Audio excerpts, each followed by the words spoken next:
Hello, Parvision. Hello, Sai. Saint Sai. I'll Ooh. take it. Do you like racing? Yes. Do you like racing on flying fish?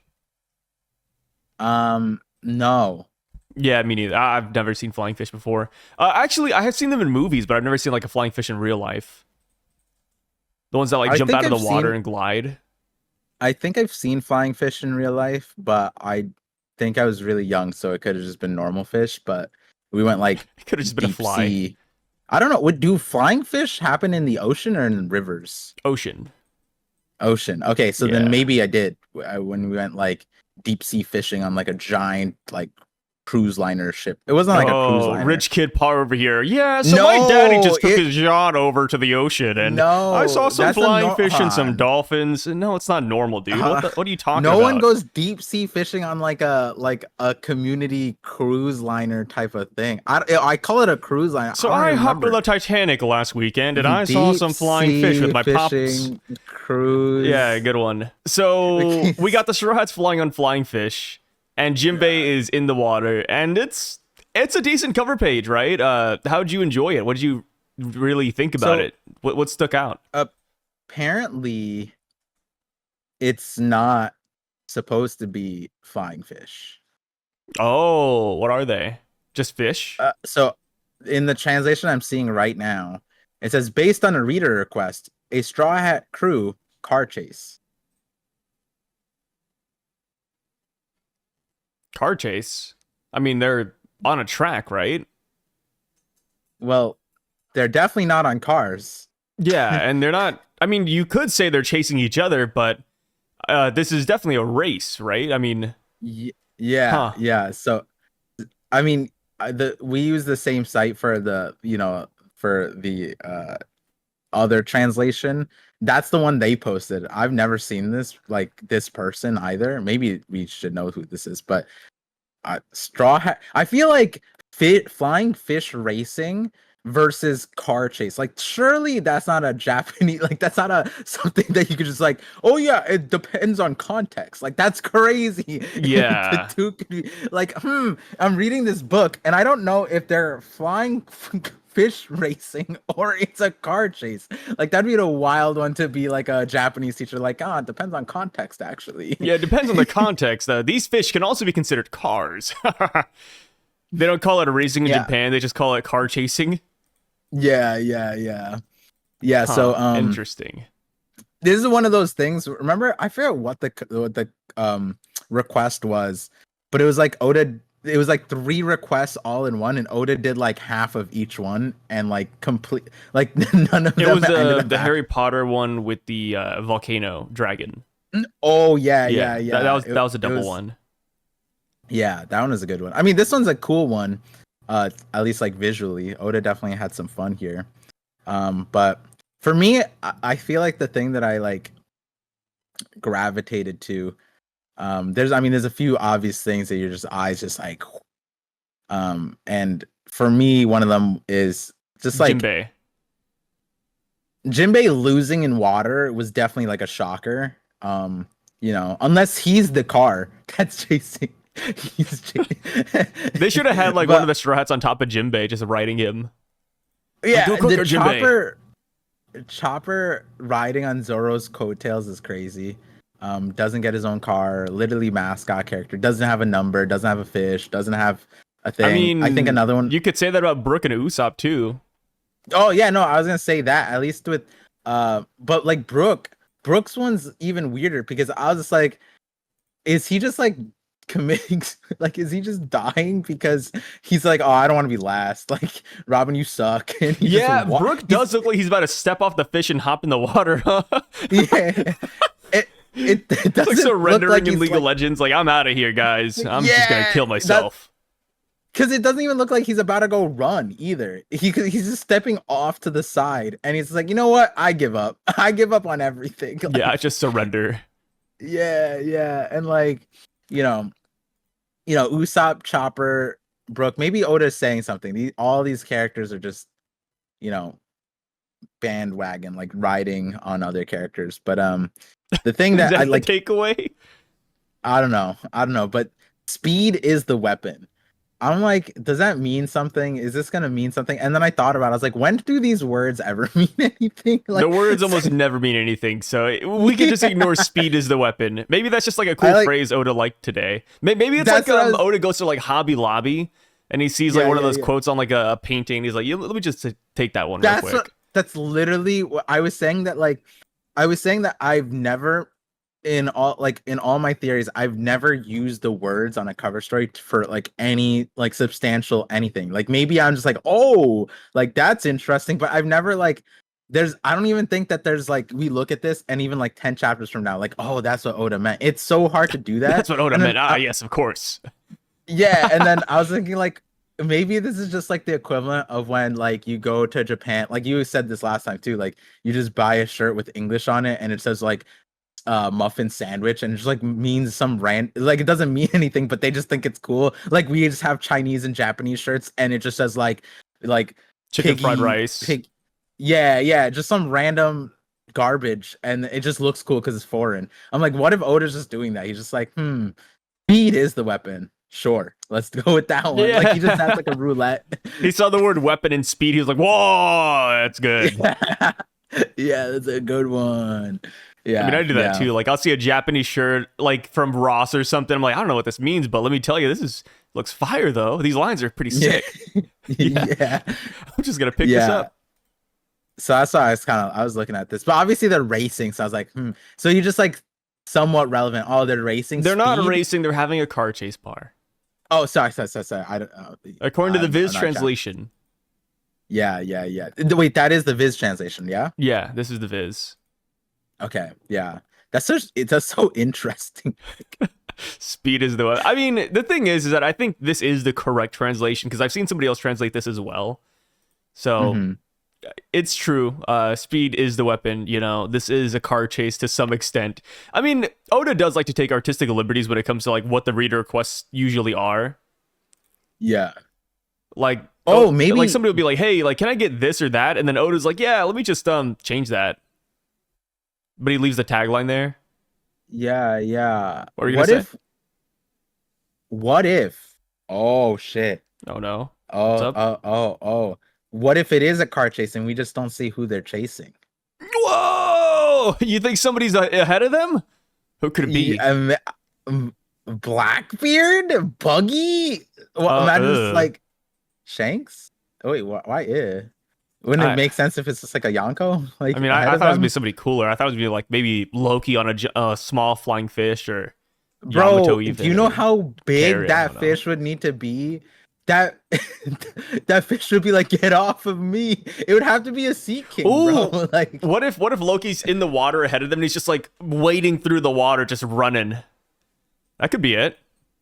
And just remember when the giants land on Egghead, they're just like they're just like walking somewhere, like, you know, pulling up a freestyle, you know.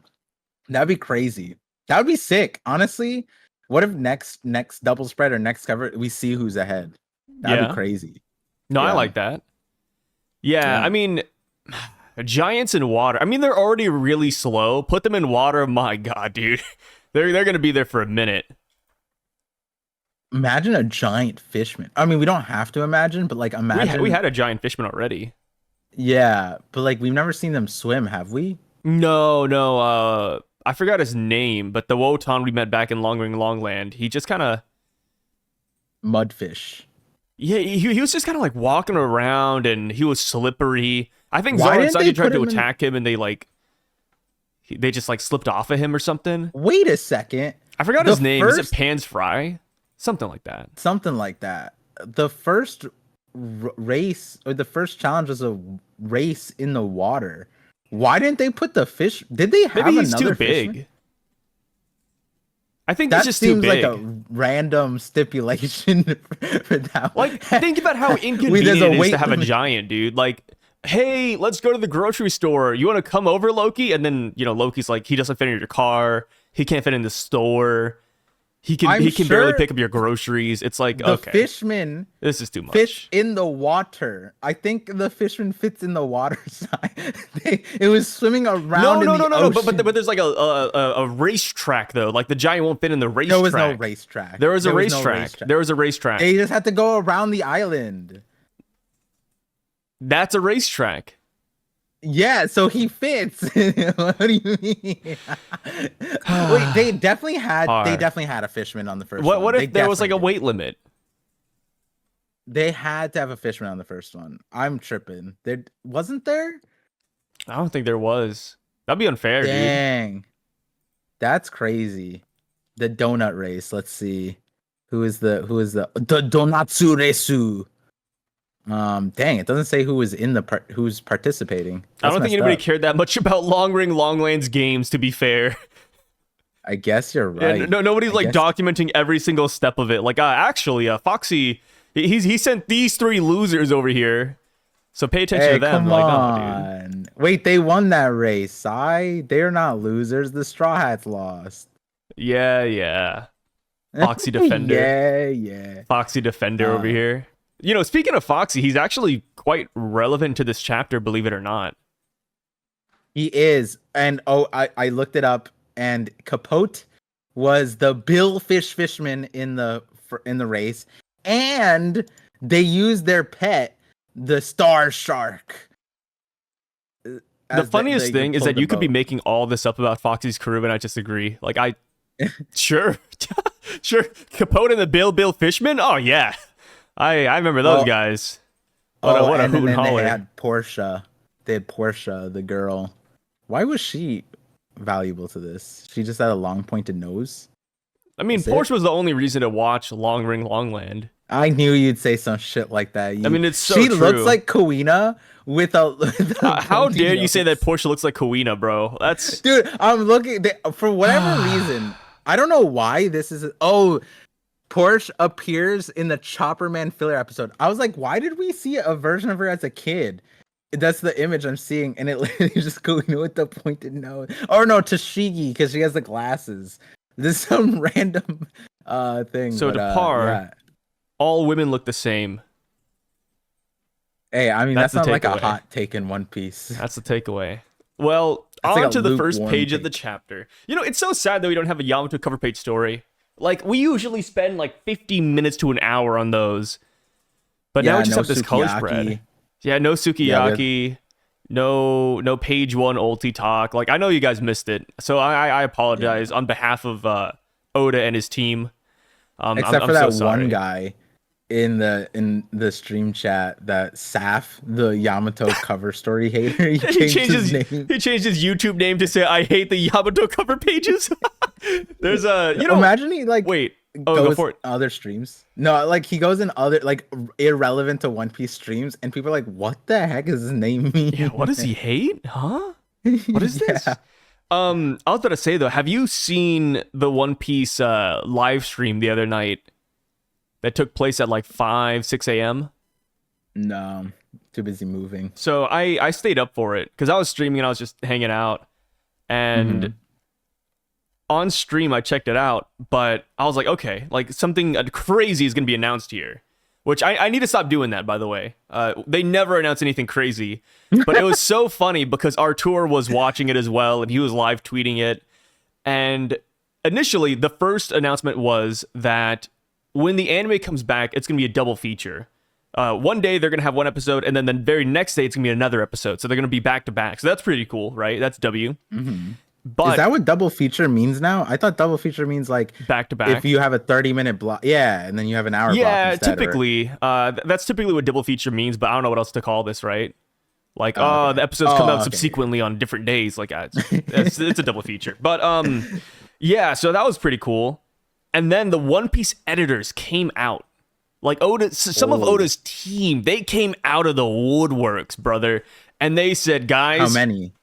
There's 3 of them. And they said, y'all, hidden. We have no movie announcement today, which they acknowledge that, a movie's on the horizon in a way by saying that. They said no movie announcement, but the news we're dropping today is going to be just as big as a movie announcement. And Uh-huh. I was like, my God. I was rubbing my hands. I said, video game? Oh, a video game spin-off? Like, what's happening here? Ace novels? Is it the Law Crocs novels? announcement? What'd you say? Was the Crocs announcement, the new Crocs that are dropping in April? That was one of them. Yes, yes, yes. Wait, really? No. No, Oh, it was like a collaboration with like some random lacrosse team. But what happened is that they announced that the One it's Piece love lacrosse? story is getting a spin-off anime. The One Piece love story? Like the heroines thing? Is that the love story? Wait, what love No. story? You don't know the love story part? No, I don't. I'm not really like So the One Piece love story is made by one of Oda's assistants, and it is uh-huh. a spin-off that takes place in our universe. And it Oh, the features ramen commercial? no, not like that. Not Oh. like the ramen commercial. It is it takes place in a high school, and it's just a bunch of kids who look nothing like the Straw Hats, and they come together due to their love of One Piece. What? Yes, Wait, this is a thing? Is it a manga or is it like a it was a animated? manga. It was in Shonen Jump for a while, I believe. Wait, how come I've never seen it? Wait, show it Because to me. Have nobody you cared. read No, it? no, I don't want to read it. You don't want to read it? No, So I don't did want to you read it. read it like at gunpoint? I checked out like a couple of pages, a couple of panels, and I said, yeah, I'm good. But Wait, it's gonna when did be this a release? vertical spin-off. It released in like 2021, I think. Oh, that's interesting. Yeah, I thought it was some it's made by old one of shit that Oda's I missed. assistants, and it's just it's not my cup of tea. I mean, you know me, I'm a little bit of a snob. The art style is not my favorite, to say the least. Mm. So I was like, I'm What's good. it? Is it similar to something? Like, It can't think of reminds me of like an old like early 1990s like manga. monsters. No, no, like cartoon. No, I'm saying like Oda's like one shots. Like those style, like really retro. No, Worse than cartoon. that? Yeah, Oh, cartoon yeah, like yeah, like yeah, comic? yeah. Oh, That's what I was that's trying to say. interesting. So that's why I was like, like Oh, not exactly what I'm like my cup of tea. So I'm good. And it's gonna be like vertical style, which I don't even know what that means. Like a vertical like style anime. webtoon? I Like don't know. webtoon where No, it's just no. like one strip, I mean, yeah, but no in anime panels? format, which I don't know what that means. Exactly, right? Oh, oh, do they mean like shorts? Like you hold your phone this way, like it's like that? I'm assuming That, so, but they didn't like specify. dude, that's Yeah, are you why. hyped? Are you hyped for that? No, no, I guess I don't even know. I feel like even dedicated shorts creators that like do animation, not even they format their content for shorts. They just make the normal size, post as a YouTube video, and then they just trim it for for a thing, and they pan across the screen for shorts. Like, so if that is what the thing is, it's a dedicated shorts formatted vertical series. That's very weird, to say the least. Yeah, I don't really know how I feel about it. I'm not like the most excited for it, but it is what it is. I guess the people I who did really liked it will have a good day. I think there was like I don't know if it was Game of Thrones, but when AI was like popping off, like it's still popping off, but like, Yeah. like when it was like viral popping off, like, oh, these are all the different uses. People were doing this, in my opinion, a cool thing. And I don't know if there's like a legitimate way to do this, like or how much it costs to do this normally. But what they would do, I think it was Game of Thrones or is it Harry Potter? I forget. I think they took Game of Thrones episodes and they put it in a vertical format where like the AI kind of like put it so that you get the focus and it trims off some of the side, but it filled in the top. So it gave you more scene upward and it Oh, felt that's crazy cool. to see. Yeah. And I think that was something that like, it was just like one of those things where it's like, oh, this is a possible use for this thing where you can convert a bunch of episodes or a series into a vertical format. Um, I don't think it worked too well with like animated stuff because it was hard for them to figure out like what to fill in versus like if it was like something like Game of Thrones that had a lot of nature, then it's like, oh, if this is like the sky, then it adds more sky, and if there's more like terrain, then it adds more terrain. That looked really cool.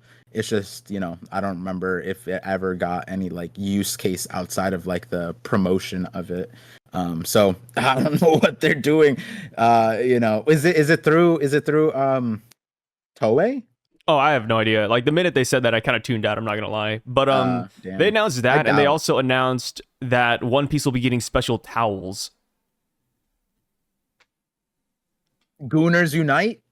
The thing is that sure, but like they already had special One Piece towels already, so that was kind of, I don't know.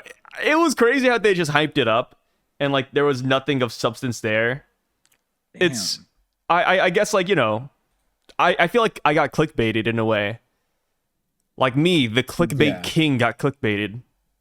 Oh, you the clickbait king. That's refreshing to aware. I'm joking. Yeah, aware. Yeah, these podcasts are just hella clickbait. People see them and they're like, "Whoa, I gotta find out. Why is there a picture of Harold and Kumar here?" The fourth, like tertiary level of content creation related to One Piece, a podcast like where we just like waffle on about random bullshit. This is like of all the content to clickbait, this is the one that needs it the most because nobody would like click onto it unless they knew us, right? Yeah. No one's clicked on Harold and Kumar thumbnail or like a random Indian Asian dude thumbnail. Yeah, these videos aren't exactly easy to market. Yeah. No, when you were saying the whole like, oh, huge announcement, I'm like, damn, like how huge could it be if it's not like Oda? Like, I mean, Oda's not personally announcing something, but I feel like whenever something big gets announced, it's like through a letter from Oda. You know what I mean? Like, you get some like like a preview. You get a preview. Ooh, I'm gonna announce this next time, whatever. Yeah. But like if they just came up on stage and it's the editors and it's just like that sounds like they like needed to keep people's attention, so they threw something like, oh my god, wait, the editors are on. But we gotta pay attention. And there's a nothing burger. Guys, it's bigger than the movies. Maybe they lost a bet. You think so? Yeah, like they put down there was some kind of bet. And they're like, all right, if you lose, you have to announce the One Piece story vertical anime. Or you'll have to announce the towels that we're going to be releasing pretty soon. Yeah. I could see it being a lost bet. Oda sounds like a gambling man. Yeah. Oh, yeah. Yeah. Lots of gamblers in Japan. Yeah. But so onto the chapter, though. We got the first page, and we see that Saul, Robin, and Chopper are running after Ylva and the kids. We also see the ghost in the background, the lightning cloud, and some other water monster nightmare thing. And it's like eating a swing set. The monster's going crazy. I don't know what they're doing, but they're doing things, right? You're still calling it the lightning cloud? Yeah, I'm still calling it the lightning cloud. What do you call it? So I was thinking when I saw that, because like the way the lightning is, I'm like, is the cloud walking on the lightning? And I was like, oh, this is a kid's nightmare. So what if his nightmare was clouds and spiders? So he mixed it together, and it's a cloud spider that walks on lightning. And I was like, dude, I don't think I've ever heard of a cloud spider, because like that would be great. Imagine like a spider that every time it walks, it just lightning strikes. That's insane. And so now, like, it was. I agree, that's cool. I agree, that's cool, but I don't think some little kid is imagining that, especially not a giant kid. Like, you gotta imagine, giants, their imaginations are not that strong, dude. What are we talking about? Of all the ways to gatekeeper, like I'm waiting to see how you push back against it. No, you agreed. Like, it's a cool idea, cool concept. I like it, yeah. Lightning spider, come on. These kids too stupid for that. That's a good one. That's a new classic. I didn't even calculate that one. That's what I was kind of saying. Like, I need to meet the kid who thought of this. If it's a cloud spider, because in any fiction, I don't think a cloud spider is a thing. And then when I said it, I was like, that's actually terrifying. Like a cloud spider, like that's like so scary when you think about it. Like the sky is covered in spiders, and the spider just lightning striking. And like technically, they do call when you can't see with your naked eye most of the time, but when a lightning strike hits, it webs out before it strikes because it's trying to find the optimal route, and so it looks like a spider web a little bit. So it is a kind of a cool thing, but yeah, cloud spider kind of sick. Yeah, cloud spiders are a big W, but like I said, I don't think the giant kids have the imagination or the capacity for it. So Saul actually walks up to them, and we get some name drops. We got Ylva, Mog, and Ronja. Pretty cool names, right? I mean, sounds delicious. But, no, because in the TCV it was like Magu and Ronja, and like that sounds like pastries in the Indian subcontinent. It sounds like a mishti, and I was like, dude, that sounds good. And then I realized like, wait, these are the kids. Yeah, back to the homeland. What's wrong with the term "back to your homeland"? No, it's just like it's like we're starting here. You know what I mean? Like you know, the earlier we dip our toes in the racist cloud, the worse it gets by the end of the 3 hours. You know what I mean? Like, I don't know what you're talking about. Yeah, I don't know to be fair, I did about. to myself. I shouldn't have mentioned the pastries here. Yeah. They're really good though. That was my fault for mentioning that I'm Indian. I love that. I'm not Indian, first of all. Tomato, par. God damn. So let's see here. What else happens? Oh yeah, Saul says that Gunko's arrow is like a white cloth. It's kind of interesting, right? Which was interesting, but then I remembered like we all mistook her arrows kind of for bandages. Yeah. So like I was like, oh, so like I guess it makes sense, but like also it is still weird because like seeing it and rationalizing as white cloth, like from another standpoint, I'm like, he grabbed them, he chased after them, and there's a funny realization by the end of the chapter that is just kind of like, what, Saul? Which we'll talk about later, but like you'd think like you would at least try to disturb the arrow, you know what I mean? Like, but there was no like showing of that. Yeah, try to disturb the arrow or try to like, I'm gonna be honest, before I touch the kids or try to rescue them, I'd probably touch the cloth. Maybe that's just because I'm an idiot, but like I'd be really curious, like, what is this thing? Yeah, also he has hockey, right? Like, yeah, try it. He does have hockey. Yeah, or like maybe try to tear it with his hockey hands.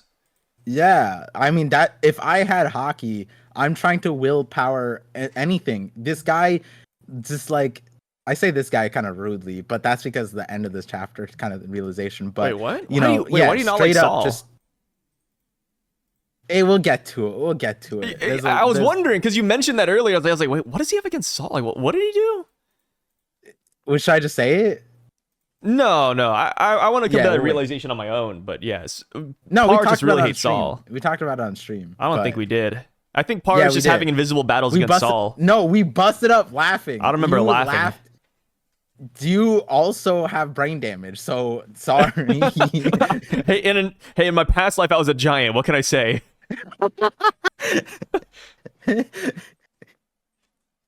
Dude, but yeah, I mean, like Saul could have used hockey, but the thing is that you don't always use hockey for medial tasks. Like if I had hockey, and let's say I was going to go wash my hands in the sink or like cut some vegetables up, I wouldn't use hockey. Like so Saul not using hockey to like touch the kids, I think that makes sense, right? I just don't like you said like the way you said touch the kids, like it made it sound like people are saying, oh, like Par keeps on talking about touching the kids, we need to be careful with that one. And I'm like, okay, yeah, but like Robin says it, you know, Professor Wolf says it. No, like, you said no, because you said like I wouldn't use hockey to wash my hands or cut vegetables, and I'm thinking in my head, you wouldn't use hockey to try to save children, but instead you phrase it as like touch kids. Yeah, I'm not using hockey to touch kids. Yeah, me either, Sai. But to save the kids. Wait, why would you use? Okay, I get it. But why would you use hockey in this? Like, you got. I relate to Saul. Like, there's nothing here. You do not see the thorns. You don't see anybody stopping you, and it's a kid. What if you use hockey and you break your shoulder? You know what I mean? Okay. You grab her hand and her hand shatters. Like, I'm not. You don't use hockey to save kids right away. I never said, you said to touch the kids part. I'm saying to rip the cloth or do something to the cloth. At least examine the unknown. But second of all, if you were going to touch the cloth, would you use hockey? Yes. Why? I don't know what that shit is. Cloth. I'm a very precautious person. I don't know what a You're like Mosa. You're afraid of the outside world. Agoraphobia 101. Yes, I'm a YouTuber. I say, like it's an insult. Yeah, it was crazy. I went to a wedding yesterday and I had to socialize a little bit. And I was like, damn, what is going on, dude? You're like, ooh, people. Oh. They had a mariachi band though, so that was cool. Yeah, like you go outside and all you see when you see a crowd of people is the comment section. You're like, oh, some of these people there. Have you watched Better Call Saul? No, but I want to. What? What do you mean? What do you mean you want to? Who's stopping you? Did you not use hockey to turn on your TV remote? I didn't use hockey to pick up my TV remote, so I can't do it. I feel like because when I watched Breaking Bad, how long after did Better Call Saul come after, right? So then I watched Breaking Bad and it was so hype, and I just never got initially onto Better Call Saul. And then it became like legendary, but then I feel like Game of Thrones coming out concurrently. There was just so much shit to watch, and then I never did. And then I feel like that's something I'd watch with my wife, and I feel like if I bring up like, hey, do you want to Better Call Saul? She'll have like 9 different series ahead of it, and I'm like, damn, you're right. No, I feel that. Sorry. There's just too many things to watch. Like right now, I just finished Severance. Season 2 just ended yesterday or the day before, and that was pretty good. Yeah. I don't know if you've heard about it before, but have you? Severance? I've heard of it, but I don't like if someone described it to me, I'd remember everything that I've heard about it, but like I don't remember it right now. I just know the name. It's a cool show made by Ben Stiller. It's about how when you go to work, essentially they cut all your memories out from the outside world. And then when you leave work, it cuts all your memories out from work. So it severs your mind in half, essentially. So you're like completely... Well, you're the same person, but obviously like you have no memories of the outside world or inside world. Yeah, the lobotomy boys. Yeah. It's like it's our show. It's a lobotomy show, essentially. Dang, really that's gonna bump it up. Yeah, you gotta tell my wife. Shout out, that's lobotomy boys. This is on brand. So there's too many shows, man. But Better Call Saul. Oh yeah, wait. This giant is named Saul too. That's funny. Yeah, Better Call Saul. Like one of the main villains is agoraphobic. Okay. Yeah, that's why I brought it up. But so Saul gets pricked by invisible thorns. I don't know why he picks up or tries to pick up Ylva like this. Like he's going in for a hug almost. You see that? Yeah. It like both hands he's get using spiked. Way too much force. Like he got stabbed so much. Yeah, I mean, once we get to the explanation of how the power works, there's a discrepancy where it could make sense, but then there's also a world where Saul was just trying to bear hug the shit out of Elbaf for some reason. Like maybe he's just gonna pick her up, like you yoink her out of the line. Even then, like then the like Saul is still in an okay range, but then in all regards, Mr. Wolf is in a weird spot. Yeah, Mr. Wolf, I don't understand why that guy was bleeding from head to toe. He couldn't even get up. He was laying down. All he could say is, Saul, don't touch them. See, the thing with Wolf is that, do you think Wolf from last chapter, do you think he tried to pick up the kids multiple times or just once? Because that could be another thing, right? All I know is that this man is going to the principal's office after this one. Like, what were you doing to the kids? Like, maybe the thorns were a good thing. Like, we don't know what Mr. Wolf's about, bro. Like, his ass was a little. The more you love the kids, the more damage it does, and Wolf is like dying. He looked like Sabo after he fought Emu or escaped Marie Joie. Yeah, Like, out of damn, bro, like breath, what happened? Yeah, it's either he loves the kids too so much, or he was really touchy with the kids. So either direction of the power, it's like, bro, Mr. Wolf, what were you doing? Or I guess a masochist could work too. Like he just he like the pain didn't bother him, so he just kept going for it. Like maybe that's what it was, you know? Yeah. But to be fair, Yeah. like, let's say you're Saul in this situation. You got pricked, and you're like, okay, this hurts, but maybe if I try again, something different will happen. Right? Because he doesn't know what did it, and then plus, like, he can't just let the kids die and walk into a fire. Like, I brought this example on your live stream, but if it was your son walking into a wood chipper, yeah, maybe you tried once, it hurts, but you're going to go in again, right? Like, you're going to try it one more time. And on stream, I said, no, I'd move the wood chipper. And then I said the wood chipper is unmovable and it's living. It's sentient.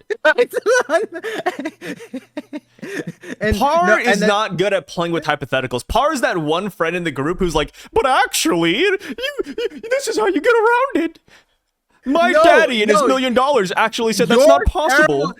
You're terrible with hypotheticals because you always reach for Quartzark. Like, no, you're terrible with playing for hypotheticals because you're just too rich. What? How did that?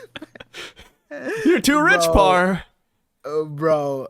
No, like the thing with the, it's sort of coming into the thing with like the fire, walking towards it, and like, hey, Saul, right? Try again. And, well, we could zoom in a little bit later. Just to context, this group of kids is nine kids. This is the same group that Ange in the next panel is talking about, saying the 9 kids are walking away. And this is the same group that later on at the very end of the chapter, the Gods Knights are saying, hey, are the kids just walking into the fire?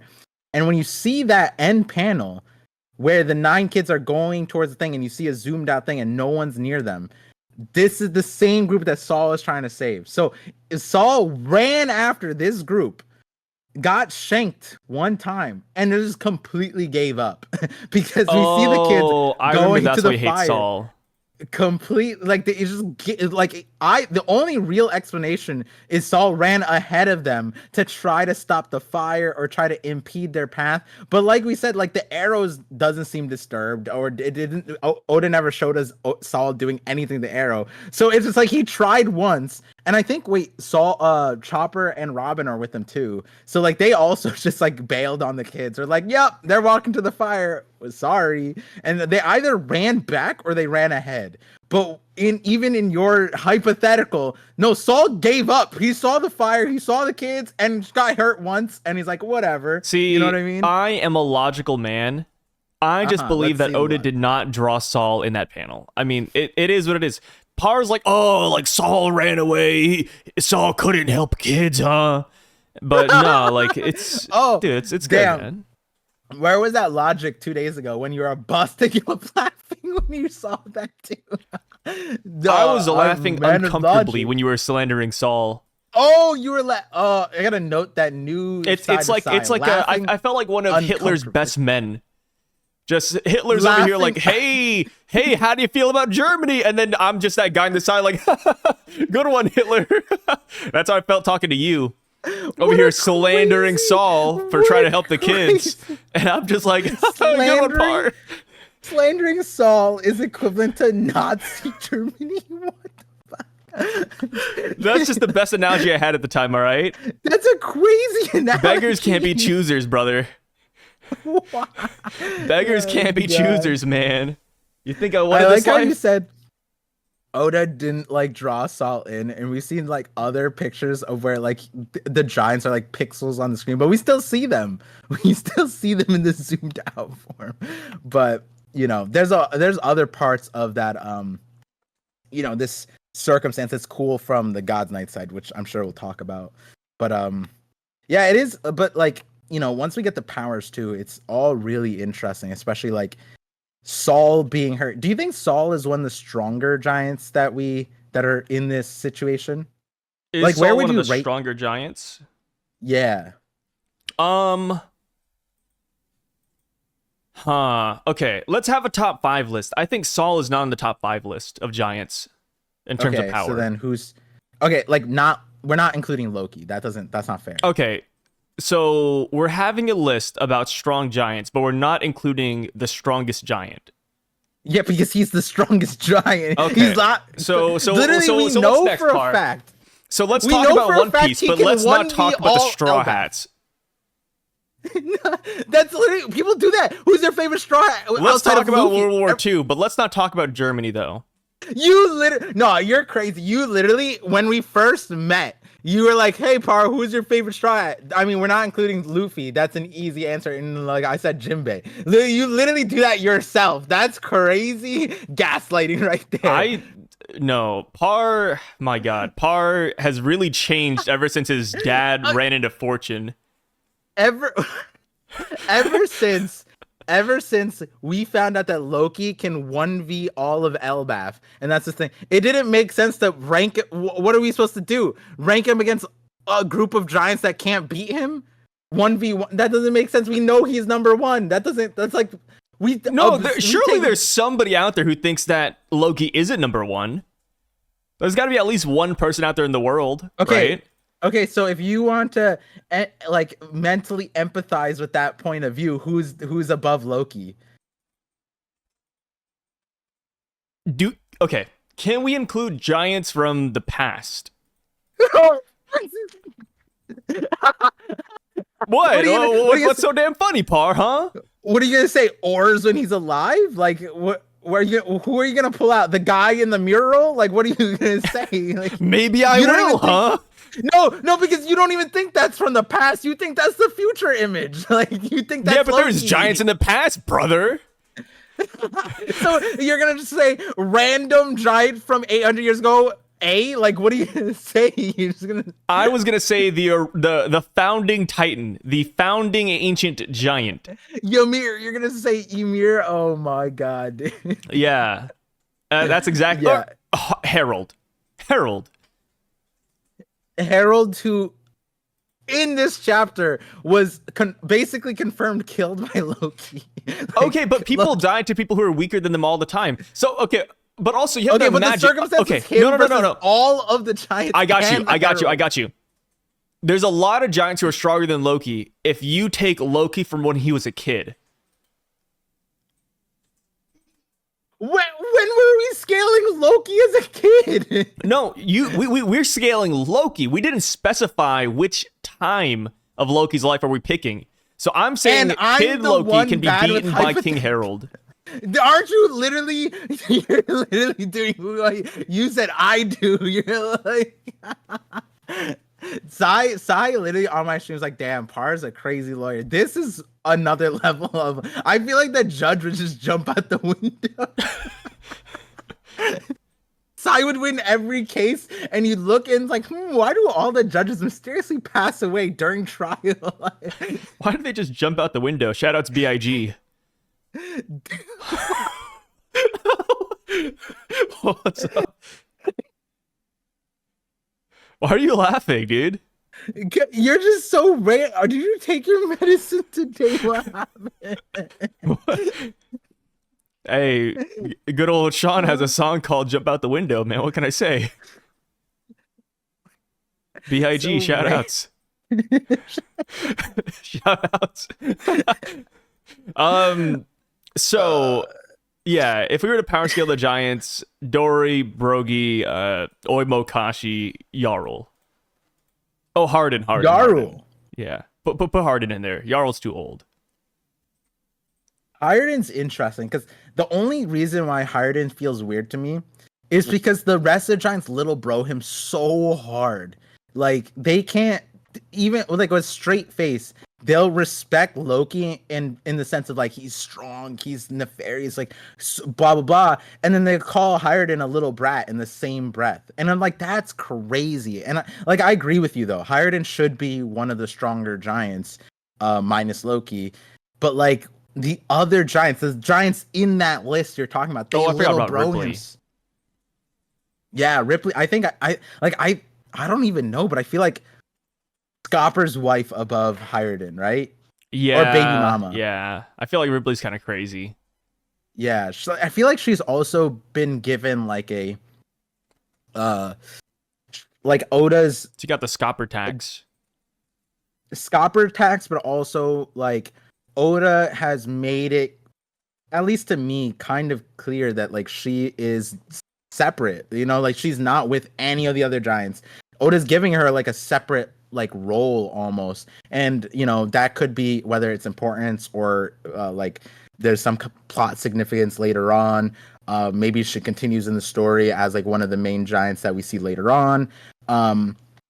Or she's just a head and shoulders above everybody else in terms of strength, and that could be the case. Like the thing is, she is a teacher, right? So in this case, she'd be defending all the children. It'd be crazy to see Ripley handle the situation. Maybe Ripley could, like, you know, the situation that Wolf and Saul found themselves in. Maybe Ripley's like has more battle IQ or whatever, and she's able to figure out the situation a lot easier. And maybe this wouldn't be as big of a problem. Maybe she has enough observation hockey to understand, like, yo, there's some crazy people all the way over there. We got to be very careful, like something like that, you know. So Ripley does seem to me like probably top 5. Yeah. And there's not a lot of giants that we know of as well, right? Yeah. But and then the other thing that's like blows my mind is that Loki allegedly, and I don't know if this is like top 5, but he took on 100 King's Knights, King's Guards. Are they not strong? like they have to be some of the strongest giants, and Loki took them all out allegedly, right? But at minimum, we did see they all died. So whatever situation came from that, something was strong enough to kill all of them, right? And including Harold. And Harold was considered the strongest giant. And now Loki has that mantle. So you also have to put that into perspective of like where Ripley and the giant pirates, right? Like Dorian Broggie weren't on the island.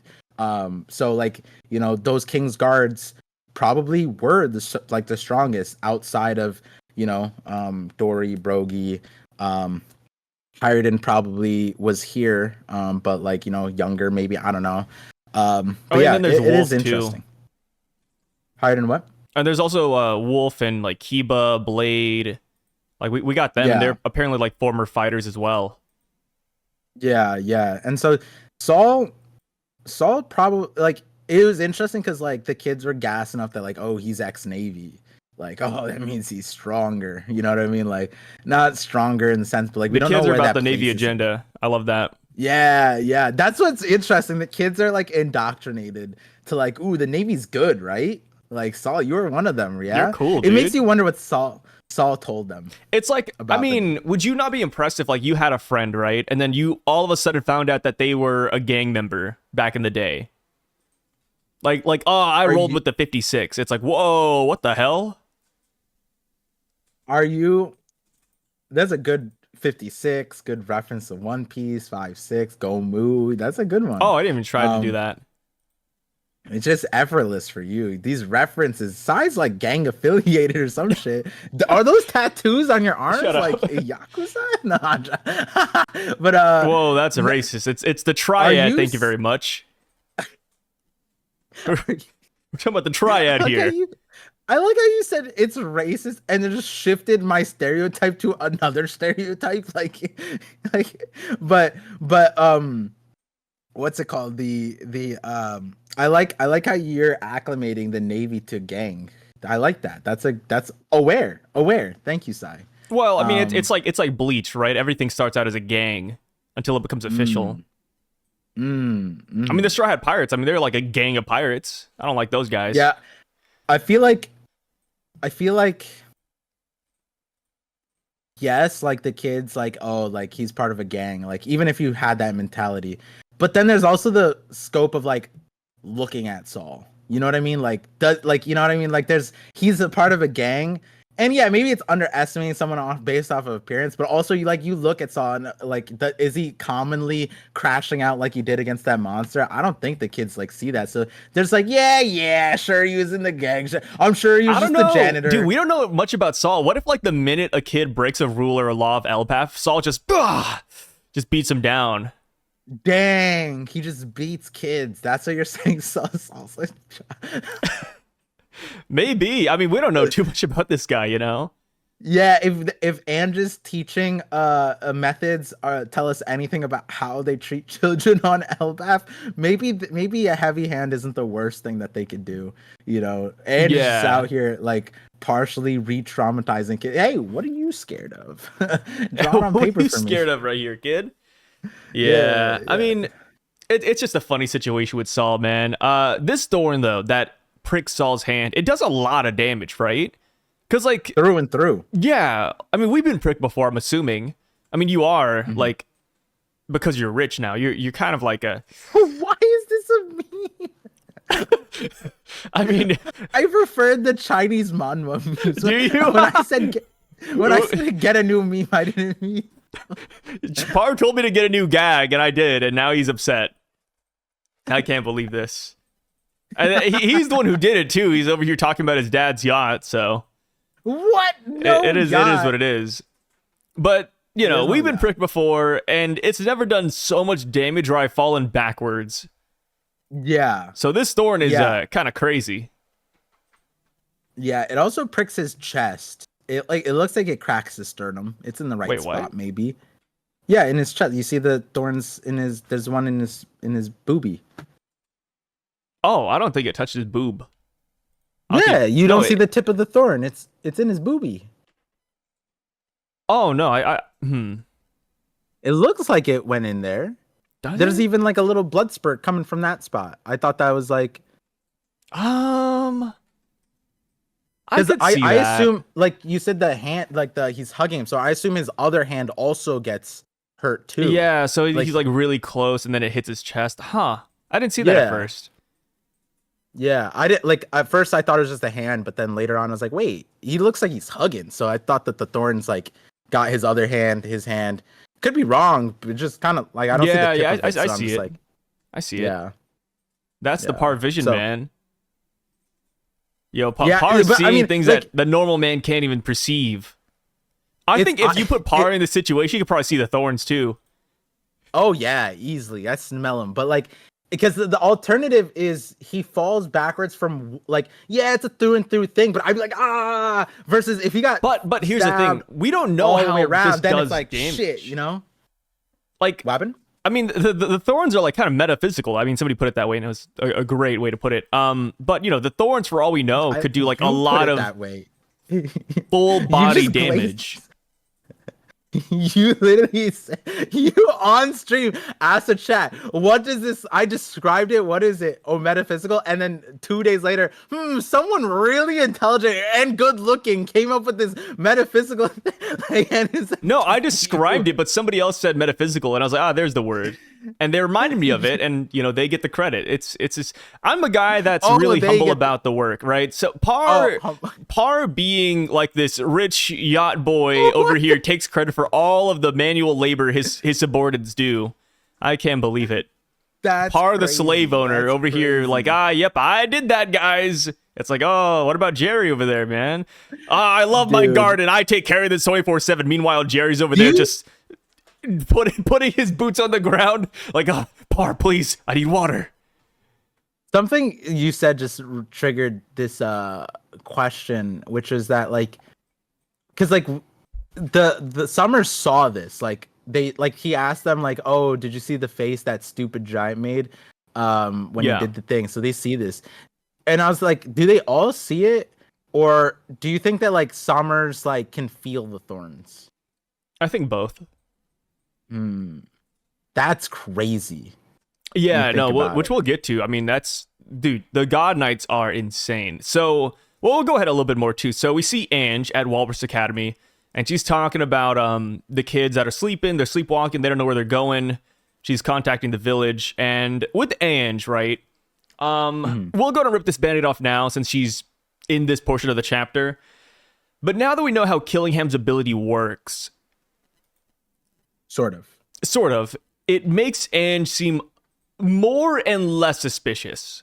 Right? In this chapter, we learn that Ange is not the one putting them to sleep or creating nightmares or etc. But at least Drugging now them. we know that Ange is kind of responsible for the nightmares, though. Because Yeah. it seems like Killingham could only pull out things that kids are actively thinking about.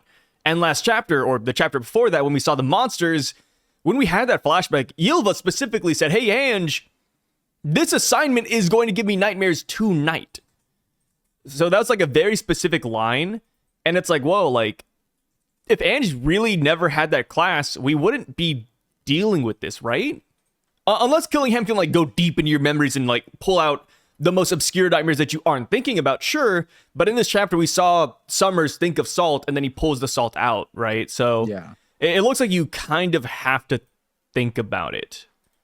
Yeah, or yeah. Like your dream has to be relevant. Like whatever Killingham pulls out, your dream has to manifest it. So maybe it's not necessarily like you have to be thinking about it beforehand, but like in the salt situations, like people don't normally dream of salt, I guess. So it's just like he had to think about it, and then the moment he zapped him to sleep, he was able to pull it out immediately. Which, you know, again, for the scope of like the spider cloud and all the other monsters that show up, you know, there's a world where like, you know, you could get that situation randomly, like kids just have nightmares, right? But it doesn't seem like Killingham can influence what they're thinking about. He can just put them to sleep, right? Otherwise, Summers wouldn't need to be thinking about the salt. It would be that Killingham could like influence what kind of like, oh, I'm gonna make this person have a nightmare. I'm gonna make this person think about like food or something, right? Which when you think about dream powers, in other fiction, that is kind of how those things, like they'll put you in a dream state and they'll put you in a nightmare, or like they can access your brain and bring in your worst nightmares or things that you're weak to or your lover or something like that. That is how other dream-like powers work, but he's not necessarily influencing the dreams from what we see. He's just putting you to sleep, and then he can pull out your dreams. So as far as the kids go, which a second part of it we find out is that his power is broken, insanely broken. There's no balancing, there's no game balance here. He could do it multiple times simultaneously, and he doesn't flex about it, but he could do it at a distance. And how far is that distance? Apparently like infinite. And he can also pinpoint who goes to sleep. So that's also interesting because like nobody else with the kids even felt a thing. So it's not like he just blasted the entire place and people are like, oh, I feel something weird or something happened. Like these people have hockey. Like when devil fruit powers are like in the vicinity, like some of them are like knowledgeable about it. Like Saul is one of those people that probably have seen many devil fruits and crazy powers like this.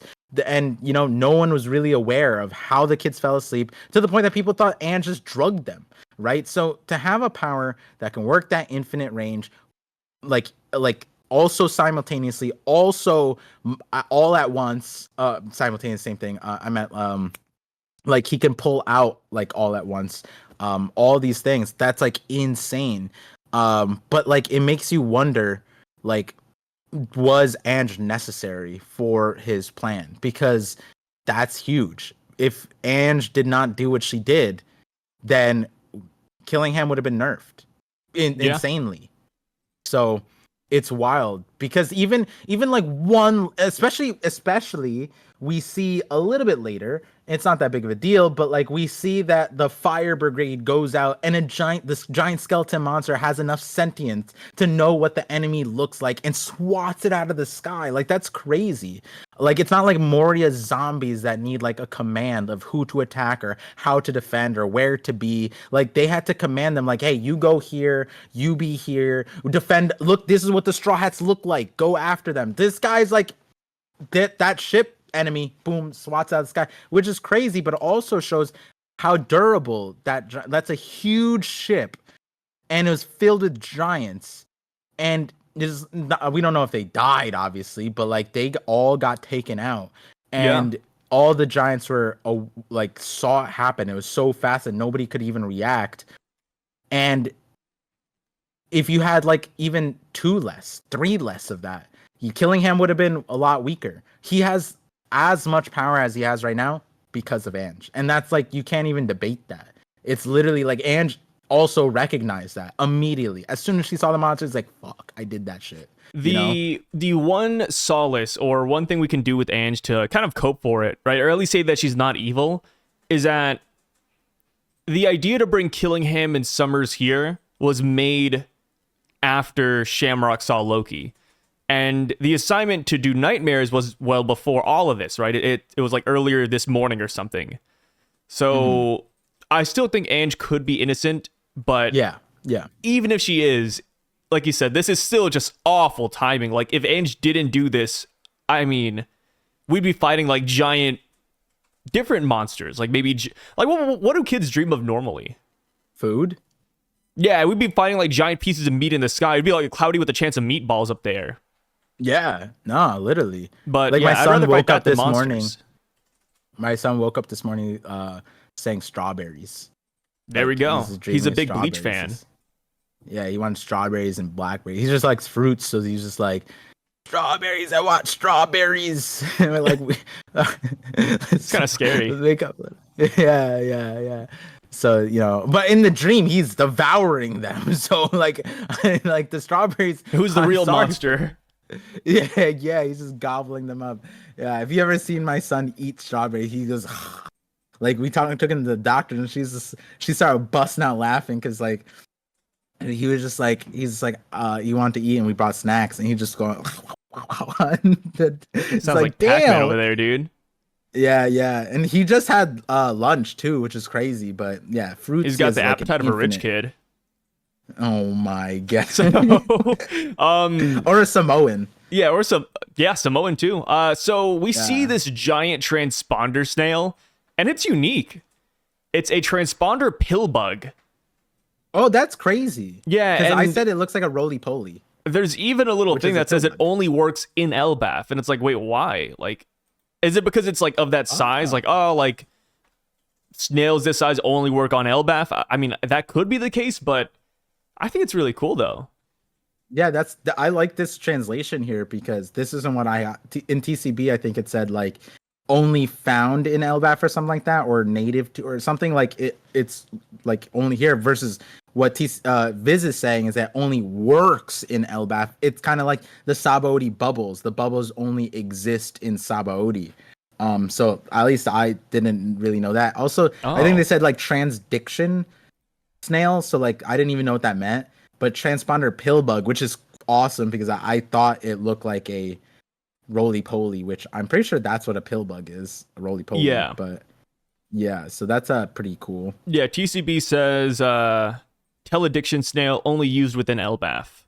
Yeah, only used within Elbaf has a different meaning than only works in Elbaf, because that means that, you know, it like if you take it off the island, it just doesn't work anymore. Which that's weird. What does that mean? Only used in Elbaf would just be like, oh, it's because it's a giant, like, why would you need the snail elsewhere? You know what I mean? Like, there's other snails. Like, it's slightly different. Only works sounds like there's something here that's making them work. Kind of like how on Wano, there was the boss snail, where, like, the other snails needed the boss snail to, like, be used as a walkie-talkie kind of thing. So when, Caribou told Raizo what to do to take over the communications. It was to find the boss snail, and Caribou knew where it was. But like Wano specifically had that. They nowhere else had that. But that doesn't mean, like, if you took that boss snail and the other snails and took them off the island, I would assume that they would work. But in this case, it sounded like there's only works in Elbaf, and maybe it's related to the tree. Like, maybe that's why, like, there's something related to the tree or something telepathic, like, that allows them to work. So that's very randomly interesting. That sounds like a good detail. Yeah, and I'm kind of curious to see if Sandman's going to hop in the ring, because I want to see, like, another translation. Now that we have, like, two differing ones, it's like, okay, we have TCB versus Viz again. Who is more correct? I guess is the main question. This source is a little bit more accurate. Yeah, it's like, okay, it like this. God damn it. So do we know what Sandman sounds like? No, we don't know what Sandman sounds like. Like, it's like, I don't know why, like, the glasses pushed up and like a slightly British, like, well, actually, you know, like he's literally the well, actually racist. Wait, why is that racist? Not every British person sounds like that. That's a gross stereotype. Did I say British? I said English. Didn't I say English? That's a really gross stereotype, Par. Says the person who transferred the tattoo stereotype to the triads. Like, You just put us in the scope of so many different gangs, by the way. Like Part, they're like, you know damn. I'm part Chinese, right? Wait, what? Yeah. I didn't assume your gender, so that's different. Wait, you didn't know I was part Chinese? I had no That's clue. why I get a You free don't pass when I mention say it. Chinese comics. Oh, wait, that's the free pass. Yeah, yeah. That's a low balled free pass. You get born into this race, you get to I get to call say Chinese comics. Yeah. You get to use 2 C words. Hell yeah. See? Chinese and comics. That's what I'm here for. Yeah. So, let's see here. Transponder, Pillbug, Giants are talking. Oh yeah, the Straw Hats are here. We see Brooke, Nami, Jimbei, and Usopp. They're kind of just chilling. And we learned that Yaru actually has a granddaughter. Beautiful. Kind of weird, huh? I mean, Well, it's maybe not that weird. Yeah, okay. Yeah, Yeah. Weird is the wrong way to put it. It's a little bit strange, as they Why would is say. it strange? Wait, why would surely Yaru like was he was Getting down? Well, yeah, he was the captain of the crew. No, I agree. I'm just saying, like, it's a little bit weird because Yaru was talking about older women and how that's his type. So now I'm just wondering about his wife. Like, is his wife the older women that he was talking about earlier? Or does he just, like, fantasize about older women? Yeah, he probably was thinking about his, like, teacher. Maybe he had a Ripley teaching him back in the day, older women. That's normally the like, that's where that comes. I see. As a rich kid, you probably had fantasies about your tutors, huh? Tutors is crazy because I was gonna say, didn't you have a story about your teacher? Like, I feel like you brought that up one time. Who doesn't? That's all. What? Yeah,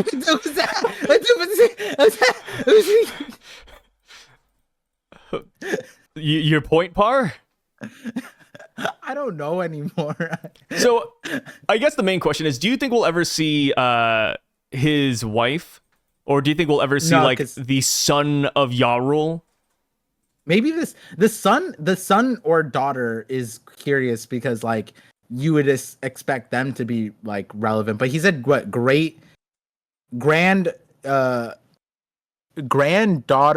Oh whoa, where's my granddaughter Ilva Goish? Oh, it's the drunk part. So granddaughter, so 2 grands. So was that like four generations? I think so. Where are the 4 where are they? Surely they're significant people, right? Dude, the Elbafians are like rabbits, man.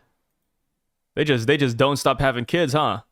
No, he's 400 years old. Like that. If there's one character that makes sense for, it's him. but like, what doesn't make like maybe his 2 like his son and grandson, they died to Loki. In that, like they were king's My guards. granddaughter. Yeah, what a weird.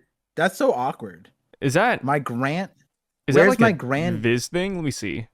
Yeah, that's what Viz says. Isn't it great granddaughter? Yeah, over on TCB they say great granddaughter. That makes so much more sense. I don't know what granddaughter Ilva is. Yeah, I think that's a little bit of a weird one. Oh my god, just going between like Viz and TCB is so cancer sometimes. I'm not gonna lie. Yeah, it's like who has the right translations?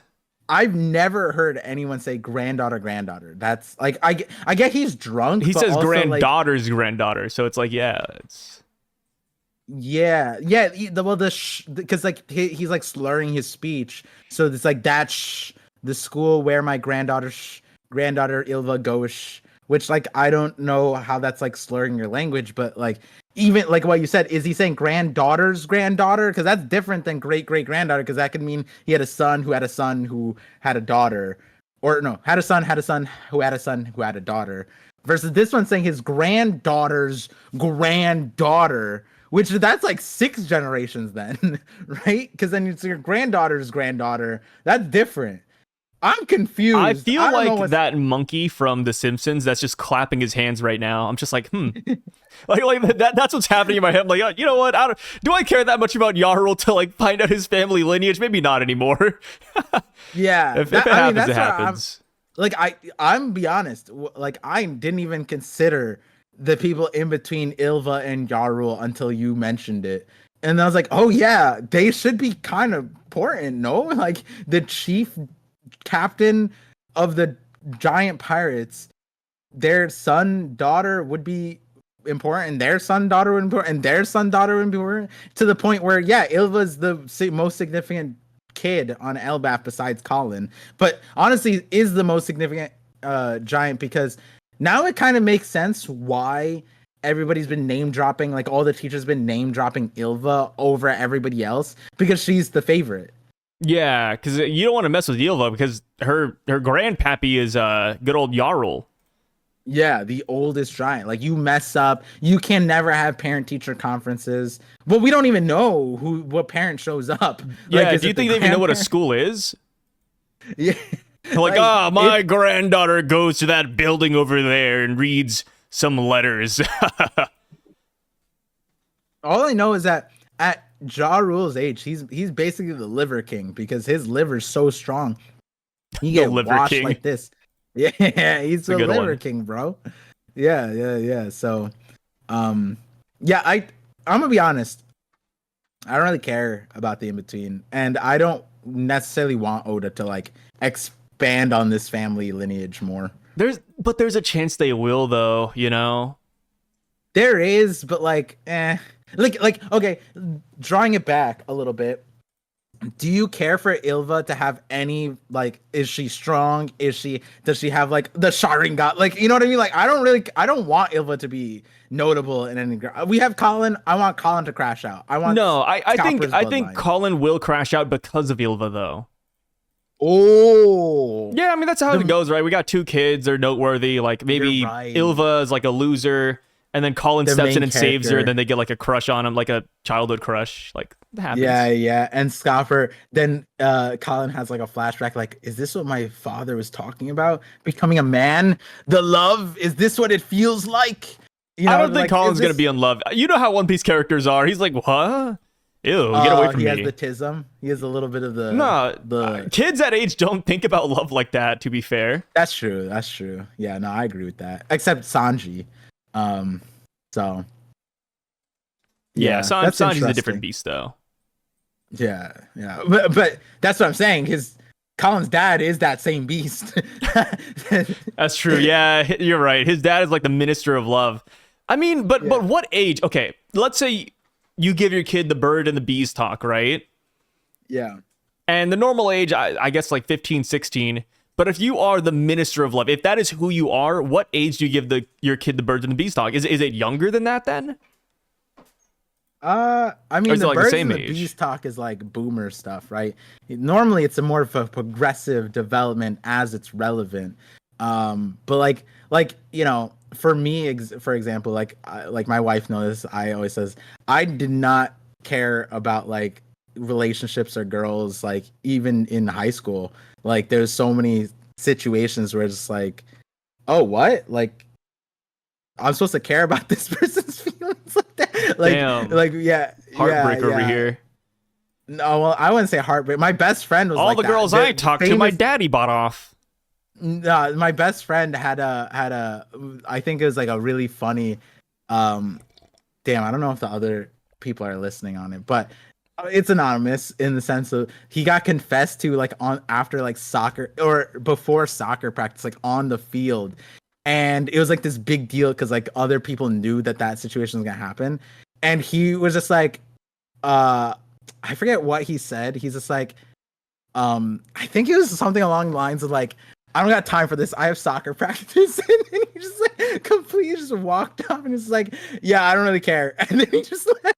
And then like and then the other people are like, dude, he's so mean, blah blah. I'm like, come on, if you really liked him, you should know you wouldn't bother him before soccer practice. Yeah, not soccer practice. You know how he gets when he plays soccer. Yeah, nah, like that's so silly. Me and her had the same tism. I kind of just looked at him like, it's terrible timing when you think about it.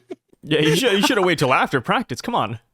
Yeah, no, but after practice that's also, goofy. yeah, he had robotics after that. And why would you stop him before robotics? That's crazy. You have to wait. Who is this, like freaking Stephen Hawking? Yeah, and well, we went to robotics and then we stayed till like 9 p.m. and so you couldn't hit him up after 9 p.m. And so I think the best time would have been like lunch, but like he took food very seriously, his sushi. So I you know, the rich kid proms are kind of crazy, but so his mom is Japanese. They just made sushi for him. So back to the chapter. We see the fire force of Elbaf. They're deployed to go fight the fire that's on branch 8. We see the Black Zval.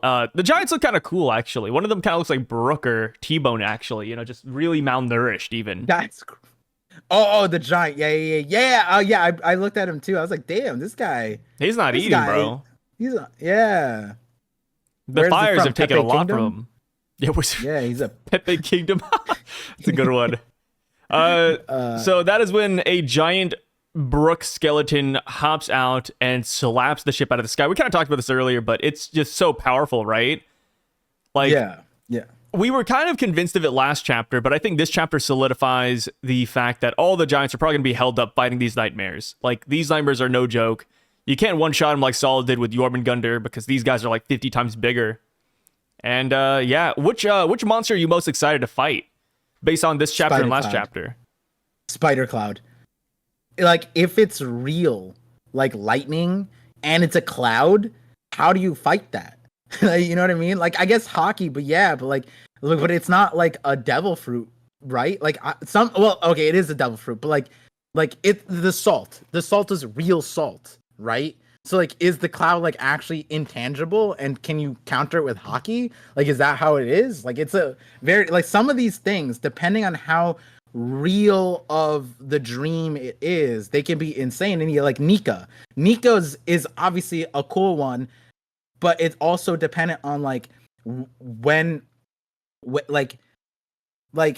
here's a weird concept, and I doubt Oda's gonna go this in depth in it. Obviously, he can reflect on it without talking about it, but like I don't know about you, but I don't know what makes salt, right? It's just salt. So like, he just thinks about salt and he brings in actual salt, and then the food goes from whatever to really delicious. Like, that, the power of that salt, right? And the way Killingham described it is like, yeah, of course, it's dream food. It tastes amazing, right? And so it makes you wonder if like the Nika has like the best Nika powers, or is it contingent on who dreamt up like what Nika is, right? Do they know what Nika can do? Is it just the rubbery body? Is it just the flexibility? Is it just an all-powerful being? Can they make people laugh? Like, that's one of the things. Like, anybody around Nika, are they just like permanently laughing? Like, we don't know where the dream like manifestation part stops and ends or whatever. Something like the skeleton's kind of straightforward, just like a giant skeleton soldier. But like other things like the spider cloud, that one's interesting because it's a cloud that has like permanent lightning blades. Like, can you touch the lightning and get shocked, or can you touch the cloud and go through it? Like, how do you fight that? Like, that's a really cool one and really creative one. So there's a lot of interesting stuff. And then, going back to how strong the skeleton is, yes, it's a giant thing or whatever. But people also bring up like maybe it's like strong, but it's like full of hot air, in the sense like it's easy to damage or easy to destroy.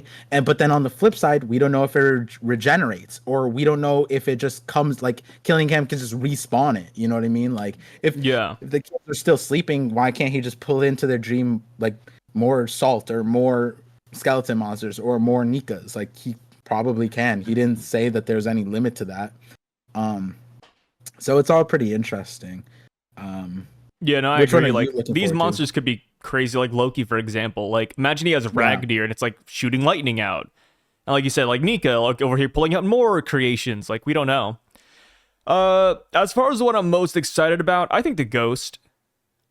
Ooh, just because of the same concept with like your cloud, right? Like, is it tangible? Like, how does that work? And then plus, I'm kind of curious to see how it fights. Like, does it just slap people around, or does it have like ghost powers?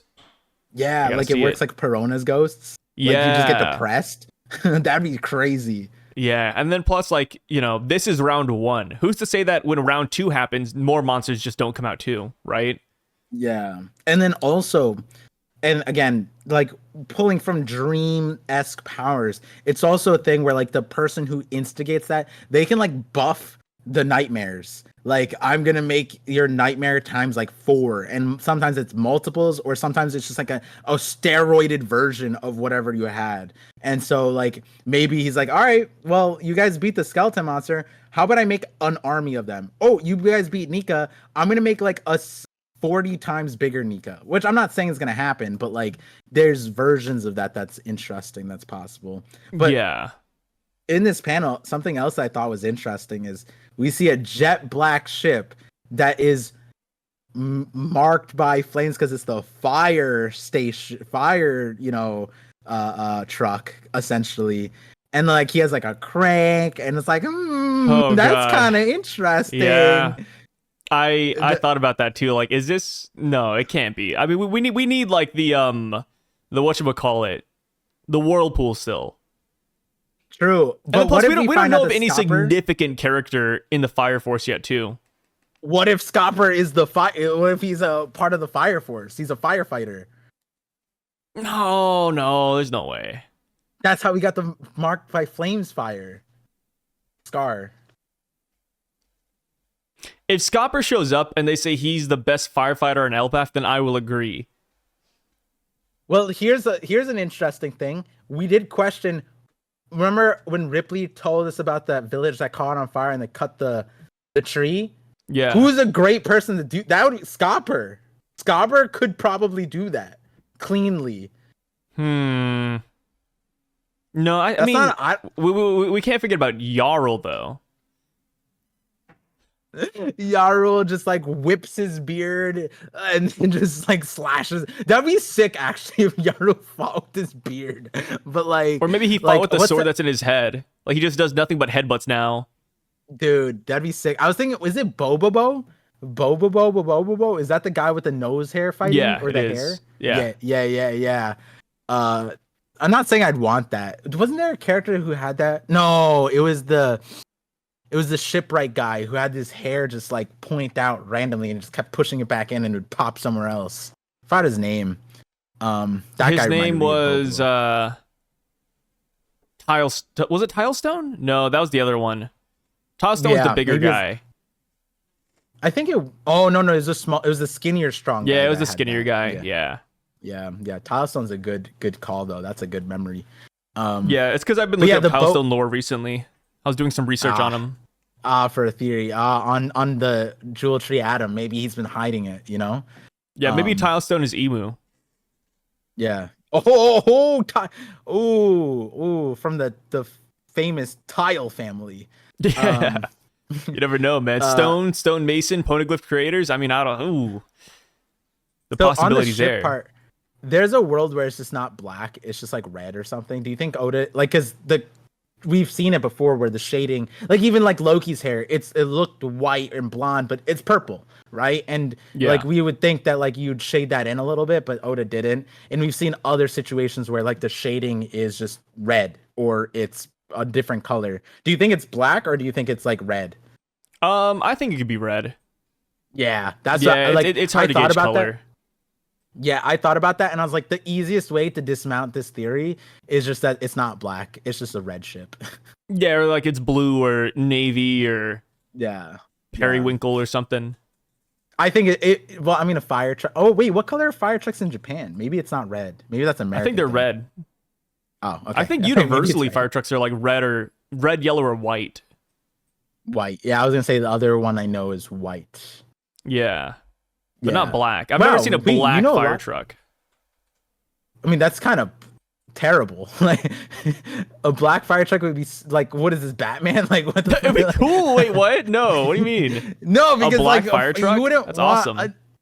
You wouldn't want a fire truck that you couldn't see at normally night. Or I mean, I'd like to imagine they still have the sirens and the lights, right? Yeah, but you'd want to emphasize the visibility. A bright red truck or what about this? Yellow. It's mainly black, but it has like a red stripe, a red fluorescent stripe running through the fire truck. Would that not be cool? I like how you threw the word fluorescent, like because I know people like you love that word. Wait, people like me? What do you mean by that? What do you mean by that? Nothing, Bar. I didn't mean anything by it, Parvision. No, I was just when you said the colors of the fire truck, I was impressed because I have a bunch of Hot Wheels that my son has, and there's a variety of fire trucks, and all the colors are white, yellow, and red. I was like, wait, no, that's actually true. Like I bought all the fire trucks when I was a kid, and they were Hot Wheels or Mattel or whatever. So like there weren't any blue fire trucks or black fire trucks. They were all white, yellow, or red. Huh? You I think didn't know that that they was a would be universal blue, standard. like blue for water? Oh, like imagine a fire truck, right? But it's decked out in like paint sprays, and they're just like pictures of like water droplets on the fire truck. I can't imagine that. Oh. Like, I think I need your artistic ability, like the 50-50 thumbnails. I need you to draw one for this. Yeah, maybe I'll draw one for the thumbnail or something. Just like here's my yeah. ideal fire truck.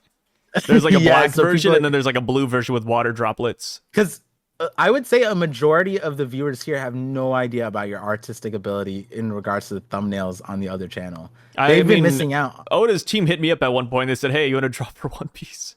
Yeah, and if anyone has ever seen Oda's concept for a lot of like the storyboarding for a lot of these chapters, Sai and Oda are like on the same artistic ability. Yeah, just a bunch of scribbles. Yeah. So MS Paint goes hard. So now that this is all happening, now that the Straw Hats that are at the party have seen the monsters, where do you think Nami, Jinbei, Brook, and Usopp are going to go? Are they all going to go to the school? I think we talked about this last week as well. Or do you think they're going to like go to the fire? Because I could very well see Jinbei going as a firefighter. Yes. Which is unfortunate, by the way, because I think Jinbei's he's been relegated to like background duties for a while now. Right? Like in Egghead Island, he was moving boxes. Wano, he also helped put out the fire too, right? And then he fought like who's who. But yeah, I could totally see Jinbei like just being a firefighter right now. Yeah. I would like to see, because is the beach like cloud water? I don't know. I think it's real water. We know that that'd be interesting. Yeah, we do know that the school has real water, right? Yeah. I would assume the harbor has real water too. So like before, when he asked that, or when we talked about that, we didn't have the layout of the situation, and this chapter gave us that layout, and Oda made it very convenient, which is that everything's on the same branch. Essentially, the kids are walking towards the village for various reasons. Gunko didn't specify that like it was for the fact that all the giants, she said like, oh, I saw ships there, so it's convenient that reason. But it's right next to the village where all the giants are, so the kids are en route to that, and in between the kids in the village is the fire, and where the kids are coming from is the school where the alarm is being sounded, and it's currently being sieged by giant monsters. So regardless of where whatever focus anybody really has, they should be en route to all of the same objectives. Essentially, it's like kind of like a game where they create a mission map, and it's like it's just they made the map very convenient where you like can't really miss any of the objectives, because if you are, you probably are like in not remedial English, sorry, you like stayed back like 15 times or something, because for them to miss the kids who are walking into the fire, and let's say you're trying to deal with the fire, you cannot miss the kids. That's like a part of the thing. And if you're going to the kids, you can't miss the fire because the kids are walking into the fire. And if you're going to the school, the fastest route to the school is through the fire and through the kids. So if you somehow miss the fire and the kids on the way to the school, then you are a special breed of giants, or in size, description, just a giant kid. So there we go. Like they have to be undeveloped to pre-developed is a thing. And the thing is, I don't even feel bad calling them like pre-developed anymore, because now we know the Yeti Cool brothers are just as old as the kids here, and the Yeti Cool brothers are the full-grown adults that are hitmen across the world, and like notorious enough that like Doflamingo and Caesar recruited them, and they clapped like Frankie and Giant Chopper. and yet they're apparently the same age as Colin and the rest, Ilva and all these other toddlers. So, yeah, pre-developed is probably the word here, which is really funny. I wonder if Oda's gonna retcon the Yeti Cool brothers and be like, oh no, they're actually like 125. Like, Yeah, he that would adds a make more couple of sense. zeros up there. He's like, yeah, like they're actually decades older than I said. But yeah. I wouldn't be mad at that if Oh he just yeah. did that. Yeah. So with Brooke though, I could totally see him playing a key role when it comes to helping the kids escape their slumber because he is the musician. I feel like everybody has to physically touch the kids, but I feel like Brooke could just play music and that would kind of work. For Or ghost into Usopp, them. kind of the same way. I mean, Usopp is the pop green plant guy, so there's a chance that maybe he can counter Summer's thorns or capture them somehow. I don't know how that works. And then for Yeah. Nami, I mean, Nami's another character that I think would work really well against the fire too. But like you said, like no matter where they go, they're going to run into each other at some part. And I wonder if the God Knights will ever stop eating, which we'll get to in a second, but like, will they ever stop eating and like go down to the front of the battlefield as well? Like if somebody stops their mission or like starts to impede it, will they like actually hop down and play the game themselves? I guess it's a pretty Yeah. good question too. Yeah. Yeah. We'll talk about that in a second. Yeah. But yeah. I am curious where, because this is like, you know, when we found out, Oda separated the Straw Hats at the beginning of Elbaf, there was like a reason why he did that. Like we were like, oh, he put the East Blue Boys into the Roto's room, but there was really good reason to separate. And like I forget what was like the realization that we had regarding that, but it was that the Straw Hats hadn't met somebody. I forgot who it was. And so Yeah. it's like, Yeah. it makes sense why. What was it again? It was a really cool thing. I think the Straw Hats on the ship, they were like, what did they say? They said something with the Giants, and then we're like, oh, that's why Oda separated them out this way. Forgetting what they I mean, saw. yeah, Was it it's just Straw Hats that didn't meet a certain character. it was the bounties or it was the newspaper, something regarding that, and then they're like, I wonder what this is. The X. Oh, Vivi, the X Oh, on her the arm. X, yeah.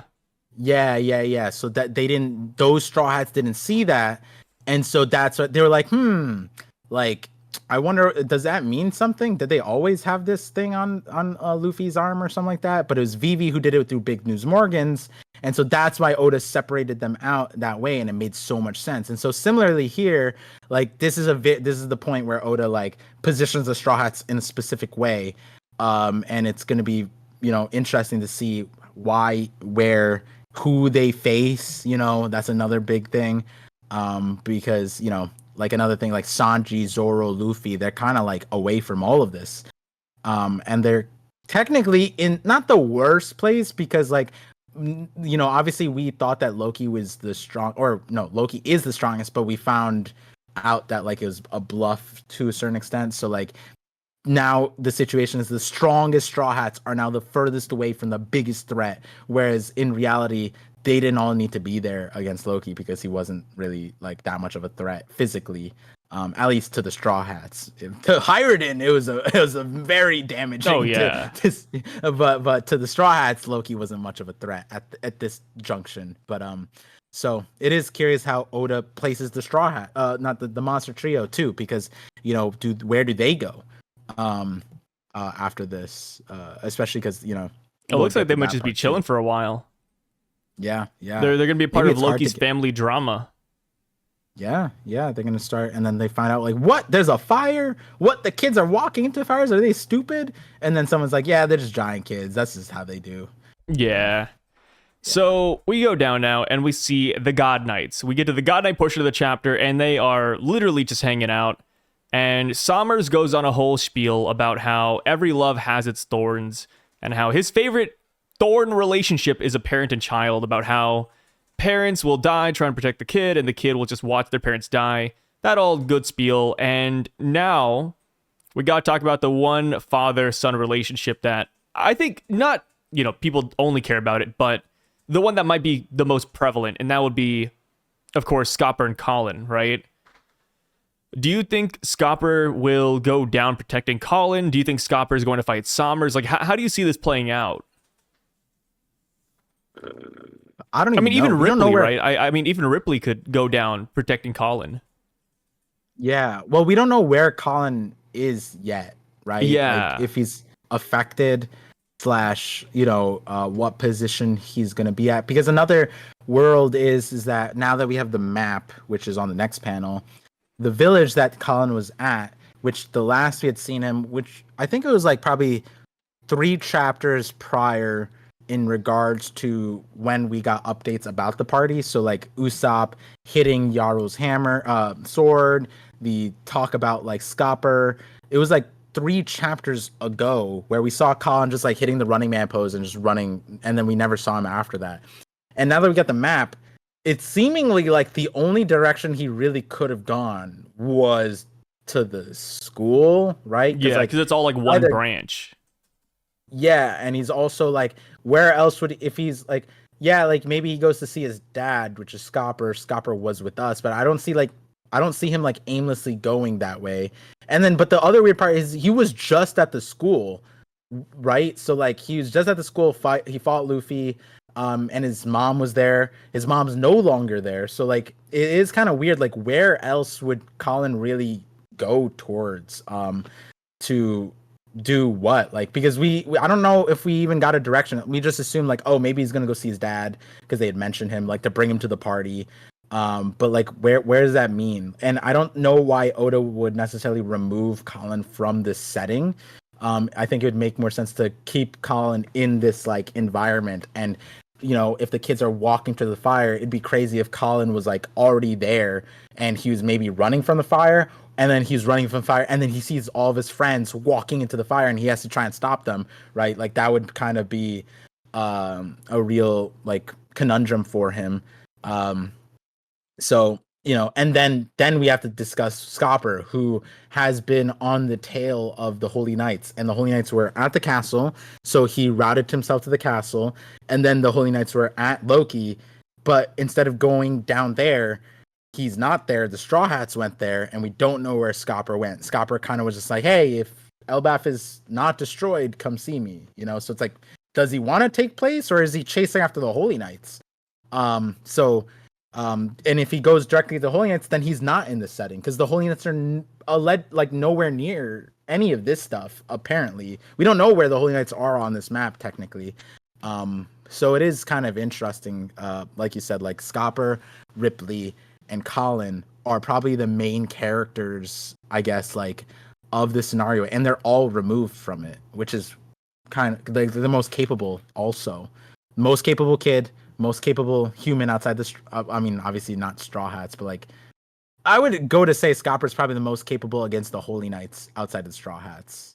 Oh yeah, for sure. Giants. Yeah. Well, minus Loki, but maybe including even Loki. Yeah, even compared to Loki, I think Scopper's more valuable. Like in that Holy Knight fight. Yeah, just because of his his knowledge. Yeah, well, maybe not knows them, but like knows Holy Knights, right? Like he should. Yeah, he's familiar with their game. Yeah, as people would say. So he's, and then we just talked about how Ripley probably is top 5 giant on the island. So all 3 of them are nowhere in this vicinity. So that's all crazy. And it is a big deal to find out, like maybe Scopper and Ripley duo queue against the Holy Knights. That'd be wild. That'd be cool. Yeah. Yeah. Husband wife team up. Yeah. Yeah, and then they show Sommers real love. Oh, that would be kind of gross. But like, you know what I mean? Like real love. I mean, that could just damage them more, to be fair. Yeah, that's true. That's true. Maybe the love, like, it'd be crazy if Sommers is like the hard counter. But like, I'm looking at the Viz translation. Let me like read it out loud. He says, love is the passion to reach out and squeeze someone tight, even as you see thorns up close. The best part of this game is when it's parents and children. Oh, I missed the other part. The other part says, it's just like the famous saying, every love has a thorn. You read that earlier. But then he said, parents hug their kids tight, thorns and all. And then the kids scream and wail when they see their worst nightmare. mommy and daddy dying in agony. There's real emotion in killing. So like when I read this translation, I don't really get the same level of like the thorns are amped up by the level of love. He's kind of just describing like the irony of love and the pain and how the thorns relate. It doesn't like let me pull up the TCB translation too, because I feel like that one is more like up in the air whether or not like his power is amped by love. Let me see. So in TCB What it does says TCB say? the more love you have, the deeper passion's thorns take hold. Right. So that sounds like it's amped by love versus when I'm Yeah. reading the Viz, I don't get that same kind of like discrepancy where it's like, the more love they have, is it more painful? Is that how it is? But it doesn't sound like that. Yeah. We'll have to wait for like another source or something. Or just people to weigh Yeah. in. Or we'll just have to see Yeah. like more of the ability too. There's also that. Yeah. Also, this What's part up? of the translation. Yeah. Okay. So TCB says if they try to hug their kids, the thorns will rip them to pieces. The brats won't even want to look at them after that. They'll be bawling themselves when they realize their focus died right in front of them. Which, I understand what that's getting at. And then Viz says something very interesting. Parents hug their kids tight, thorns and all, and then the kids scream and wail when they see their worst nightmare, mommy and daddy dying in agony. And the word nightmare is really important there because Killingham is kind of using the nightmare, and he's saying that the kids' worst nightmare is their parents dying. So that's very interesting, like how at least this dialogue relates to possibly Killingham / manifesting dreams. And they're literally, what are you most frightened of? And it's like Summers is saying their worst nightmare should be their parents dying. And so, I wonder if that's like that's interesting. Yeah. If only we knew Japanese so that we could see like what they're really saying, you know? Mm-hmm. Yeah. Yeah. Because I feel like the truth is like always going to be somewhere in the middle, like in between Viz and TCB. We'll have to wait for again the famous Sandman. Sandman or just like other like people who can translate it.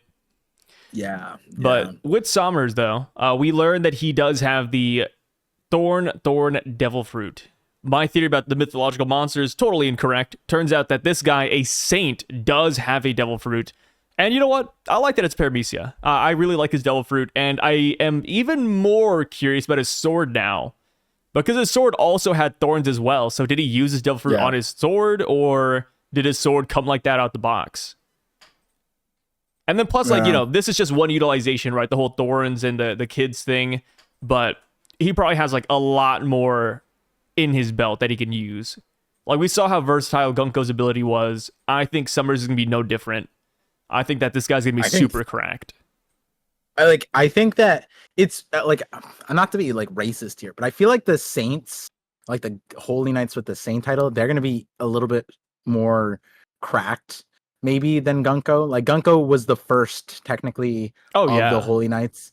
So, like, it's like that shonen thing. Like, I'm not saying Gunko's going to be weak. I'm just saying maybe on the devil fruit side, actually, I don't know. Maybe it could be flipped. Like, Gunko's the most cracked with the devil fruit, and then the other guys are not. But, like, even in this one, in this particular situation, he doesn't just manifest thorns. He makes invisible trap cards, like straight up a Yu-Gi-Oh card. Like, I forget what the trap card is with the thorns, but isn't there one where it's some and then the monster dies by thorns? I'm pretty sure that's a thing. There might be one. Yeah. But like even that, like that's like on a whole different tier of like being a thorn person. Like it's like if Bellamy was just like, haha, that wall is a trap spring wall. And like you can't see it, but like if you love, I don't know, if you want to go inside this house more, the deeper your desire is, you get springboarded off. Like, I don't know. Like, it's like, if like that doesn't even make sense, but that's what he just did. He literally just did that. And we don't know if his thorn power scales off of love per se, or he's just like describing his utilization. But at the end of the day, he somehow individually put a protection defense on the children that are walking to them, which he didn't put them to sleep, and he's not making them sleepwalk. He's just remotely putting on invisible thorns that Saul, a man with hockey and a man with experience in the world with devil fruits, could not see and got like, I'm not saying one-shotted, but like Mr. Wolf did get like allegedly one-shotted. We don't know how many times he tried to hug them, but you know, he took out at least 2 giants, no effort, sitting there eating food. That's crazy. Yeah, that's and wild. we talked about it earlier too, but like he just put them on the kids. Like he didn't have to touch them. He didn't have to go near them. It's just boom, thorns are activated. Yeah. Like what? It's like a passive ability. It's like Thorn Mail in League of Legends. It's like you just buy it and you're good. Yeah. Like either he's loaded and he bought Thornmail for all of them, or like the other route, and this would be sick. And I obviously it's the devil fruit, so I doubt it. But Oda, it can introduce something like this, where like what's his face? Bartolomeo, he has to like cross his fingers, and then his the more he crosses, I guess like the stronger whatever shield, or that's at least how he imagines it. So he crosses his limbs and his fingers to make the shield. It'd be cool if Somers had like love by thorns protect these children. Like he has like a like a spell, chant or something. Yeah, and that's how he activates it. And he's just like, by the power vested in me, by the great Umu and celestial dragons of my heritage, I bless these children by protecting them. Like some crazy No, that's kind of like, lame. saint. But they're saints. They're like, no, they're that's supposed super to lame. be, like, See, when you said that he was gonna have something like Bartolomeo, I thought you were gonna say that he had to like clench his butt cheeks or something. all right, see, like I don't know, like either way is the same path, right? Like was it the pastors are like doing weird shit to kids too? So like maybe clenching butt cheek is what Oda manifests as, Like rather than doing the minute I stop doing Kegels, the kids will be freed. That's crazy. Oda, could you imagine that word showing up like like the translations for that? Like TCB goes with intense scrotum clenching, like I don't taint clenching. You got to Yeah, we get like a full on like Baki or Kengan Ashura description on how he does his power. Like, yes, Somers right now is performing 50 Kegels per second. The minute Somers stops, his thorns go away. Yeah, honestly, like Killingham's power having like a restrict like that would be like, that's why he has to be in hybrid, because like dragon butt cheeks are stronger than humans, so that's how he can do multiple simultaneously in that distance. In his human form, he couldn't possibly, but in Kirin form, yes. Like yeah, and then we get like a whole like little backstory on it where like he's just training the mountains with Kegels. Yeah, which like to acknowledge sort of, we almost expect like Killingham to have some kind of like sleeping ray. Like we don't see how does he just like look at Somers and he puts him to sleep, and then that's where we see the rays. Does he just go like, and that's it? Or does Oda do like Ginyu Force? Like does he do some shit like that, like fusion, like, and then he puts him, we don't see it, but maybe is that what you want? I don't know if that's what I want. You're like a maybe, big fan of really quirky things.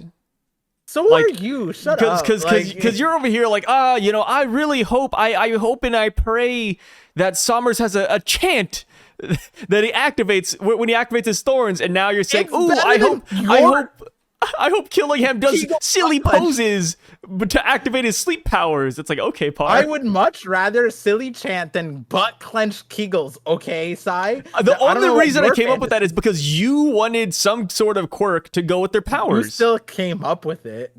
That's you. Yeah, sorry, I have that's your good fantasy. Imagination, rich boy.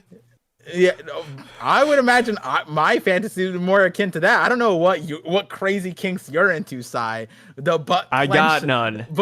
I got no kinks, Par. Hold on, I had to do 50 Kegels to get it up. Like I don't know what you got it going on, Sai. I don't need Viagra. I just got insane taint control. First up, Kegels are good for you.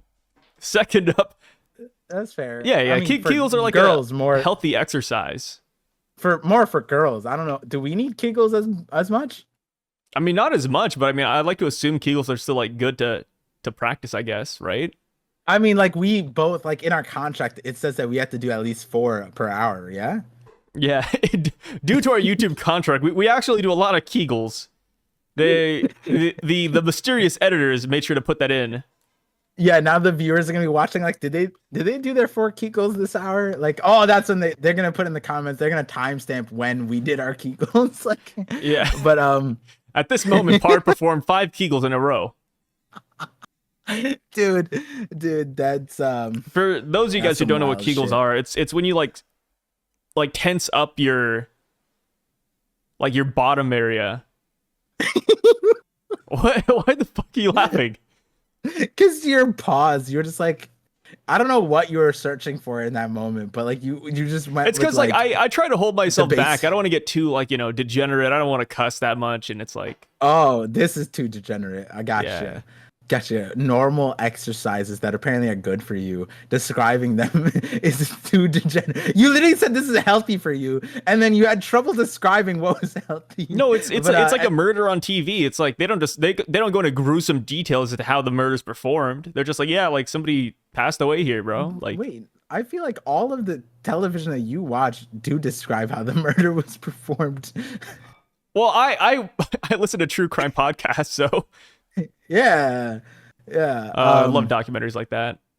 But no, but you know what? Yeah, what's I up? would actually be curious, like, because, like, I mean, maybe we should wait for Killingham's section and kind of jump the gun. But to be fair, it's because Killingham's is like insane, and we already talked a lot about it. But just like small, like maybe his hybrid form like amps up his power somehow, right? Do you think like it sounds like the awakening maybe allows him to do some of the crazy stuff, or do you think that like just base Kirin he could do all this stuff? Like, I can he think do base this in Kirin his he human can. form? Yeah. Yeah, that's what's interesting. I want to know why he needs so much. Like, dude is just casually in hybrid mythical dragon state. He could right? just be Like, training it up. Like, I'm just maybe he's like he feels safe like this. I mean, you gotta imagine he has like the celestial dragon bubble over his head. Maybe he just feels safe in his hybrid form. He likes it. It's comforting. Maybe it's sleeping gas. But also, one thing we have to keep in mind is that just like Sommers, how last chapter, me and you, we loved Sommers. We were like, oh, this is like the kind of guy we want to like hang around our family.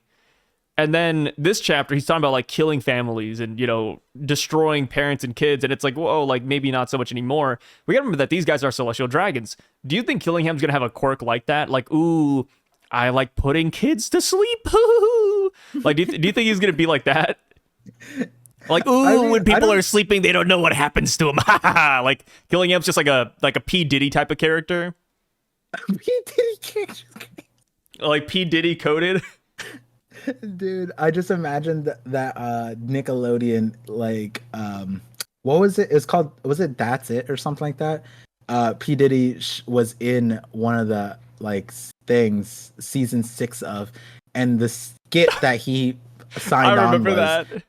was the kid. Both skits were actually the kids are sleeping. So he told 2 kids, they're like, I can't wake up my friend. And then so they went to P. Diddy, and P. Diddy told them to, I shit you not, guys, cover the kid in cream and put a helicopter in the kid's pants. And so the kid wakes up in white cream. Okay, that's not what I remember. And then crazy. the kid doesn't wake up. So then they're like, P. Diddy, what do we do? And they're like, and then he hands him a helicopter, just like, put it in his pants. And then like turn it on or some shit. That's literally the skit on Nickelodeon. I shit you not. So you're saying Killingham might be just like that? Well, no, you said it, but the second one, the one that I thought of first, because I just remember the first kid was asleep too. The first one was the kid was sleeping in his bedroom, and he slept past his alarm, and so I think P. Diddy opened the window from the outside, and it's just a giant P. Diddy face, and the kid's like, why is P. Diddy in my window? And he's like, wake up, little kid, it's time to go to school. Some shit like that. I've never watched these P. Diddy specials. That's crazy, dude. Yeah, that was because the P. Diddy stuff dropped the same time the Nickelodeon Quiet on Set, that documentary, is the same time. And I remember I think we talked about it in the 50/50. I was like, bro, like 100% all this shit's related. And then I found that thing. I was like, wait, wasn't P. Diddy? It wasn't just P. Diddy. Like Usher was in that season. Like a bunch of rappers were in that season 6 or whatever. But P. Diddy was like the first one. And that was the same season. Just a quick aside, that was the same season that Drake's offender, the person that was like the major criminal kid diddler, that was the same season that guy got hired back by Nickelodeon when P Diddy was on, and it was like, what? That's crazy. Surely they all talk. And then you look at the episode, it's like, no, bro. Because then the next segment wasn't just that. The next segment was even wilder. It was P Diddy bringing on a new rapper, and the new rapper's name was Lil Fetus, and the little fetus was a kid and his baby mama. And I shit you not, the way they debuted this kid was through an ultrasound. They did an ultrasound on the mom on the screen, and then you just see little fetus on the screen, and he just starts rapping. And it's like, what the hell? You know so much about P Diddy. You're like a P Diddy enthusiast. If you just watch the documentary about, I mean, we talked about this. Like, I've always hated Nickelodeon and all those people for that shit way before all this stuff because it was all gross. But then when they came out the documentary, you had to realize, like, damn, all these kids, all these child act. That's why I've always been against the child acting industry. And like when people are weird about anime, I'm like, bro, you watched weirder shit. Like, I'd much rather anime kids than real kids that grow up with all this trauma. And then you see what kind of shit they went through. And it's like, damn, bro, they were never safe. I'd never want, that. So, if you gave me the hypothetical that it's either the Fire, Wood Chipper, or P Diddy, oh my god, I would. 100%, bro. P Diddy's the Fire here. You know what I mean? Like, immovable monster. Do you think that's how Killingham is like though? Like, do you think Killingham will have like some kind of weird celestial dragon torture quirk with sleeping? I feel like Killingham. Remember I said this? I was saying, like, when we got the Holy Knights, they all seemed like normal. They weren't weird yet. Sommers started giving me Hisoka vibes very quickly, especially with the TCB translation was a little bit more Hisoka to me, to the point where I was like, I need to know the voice actor because, like, this is very weird very quickly. So yeah, like I said at the start, Sommers was very not this coded. Now he's weird. Killingham, I'm hoping he's not, because I don't think they all need to be this weird. Because I don't think Gunko is like that yet. Gunko's just vicious. You know what I mean? Yeah. And like I like that. It's just like normal. Like, I'm not saying that I like Green Bull method of it where he's just like straight up racist. But that's a lot less weird. You know what I mean? We know racist people, but like, and like that shit, like racism is criminal, but it's not like you can't put someone in jail just for being like racist, right? Like, unless it's like actionable stuff, which that's separate, right? Like, it's hate crimes, but that's not just being racist. That's like acting on your racism. That's hate crimes, and that is, whatever. But that's what Green Bull is at. Versus some of what Saunders is saying is like, hey, yo, this is already like, we can already put you in prison, bro. And so like, I don't know if I want all the Celestial Dragons, but like you said, they are Celestial Dragons, and maybe that's the difference between Gunko and the Saint, right? Gunko is not a Saint, so maybe that's what Oda is putting at, right? The whole like, I don't know. I think Gunko's gonna be the same. Maybe, but like there is probably going to be a discrepancy between Saint, not Saints, Oh yeah, no, I agree with that. And like, I would with regards to Gunko's discrepancy, like, being indoctrinated to violence and discrimination, and just like how Green Bull is, like, I could see that for Gunko, and that is a different tier than we're seeing of like a Sommers, a not pre-time. We got to see what their torture chamber looks like. Yeah, like all the Celestial Dragons, like the blood boiling feeling. Like, no, you're reminding me now. Like Oda has a way with the Celestial Dragons where their dialogue just makes your blood boil. Like, I remember Rosewald in Sabaody. He's just like, for what he said, he was gonna gut Kami and feed him to the other slaves and some shit. Just the way he said it was like crazy. Like, and like they all said shit like that. and it's this coded, you know, like this kind. And then you think about it, it's the same thing with like Mosgard prior. You know, he's very similar. Shalria said something crazy too. Charlos also, I think it said something like, you know, don't you have sharks? Someone said like, don't you have sharks in your fish tank? Like you're gonna feed them to the thing. It's like, yeah, that, you know, there's a very twisted, very twisted desires, right?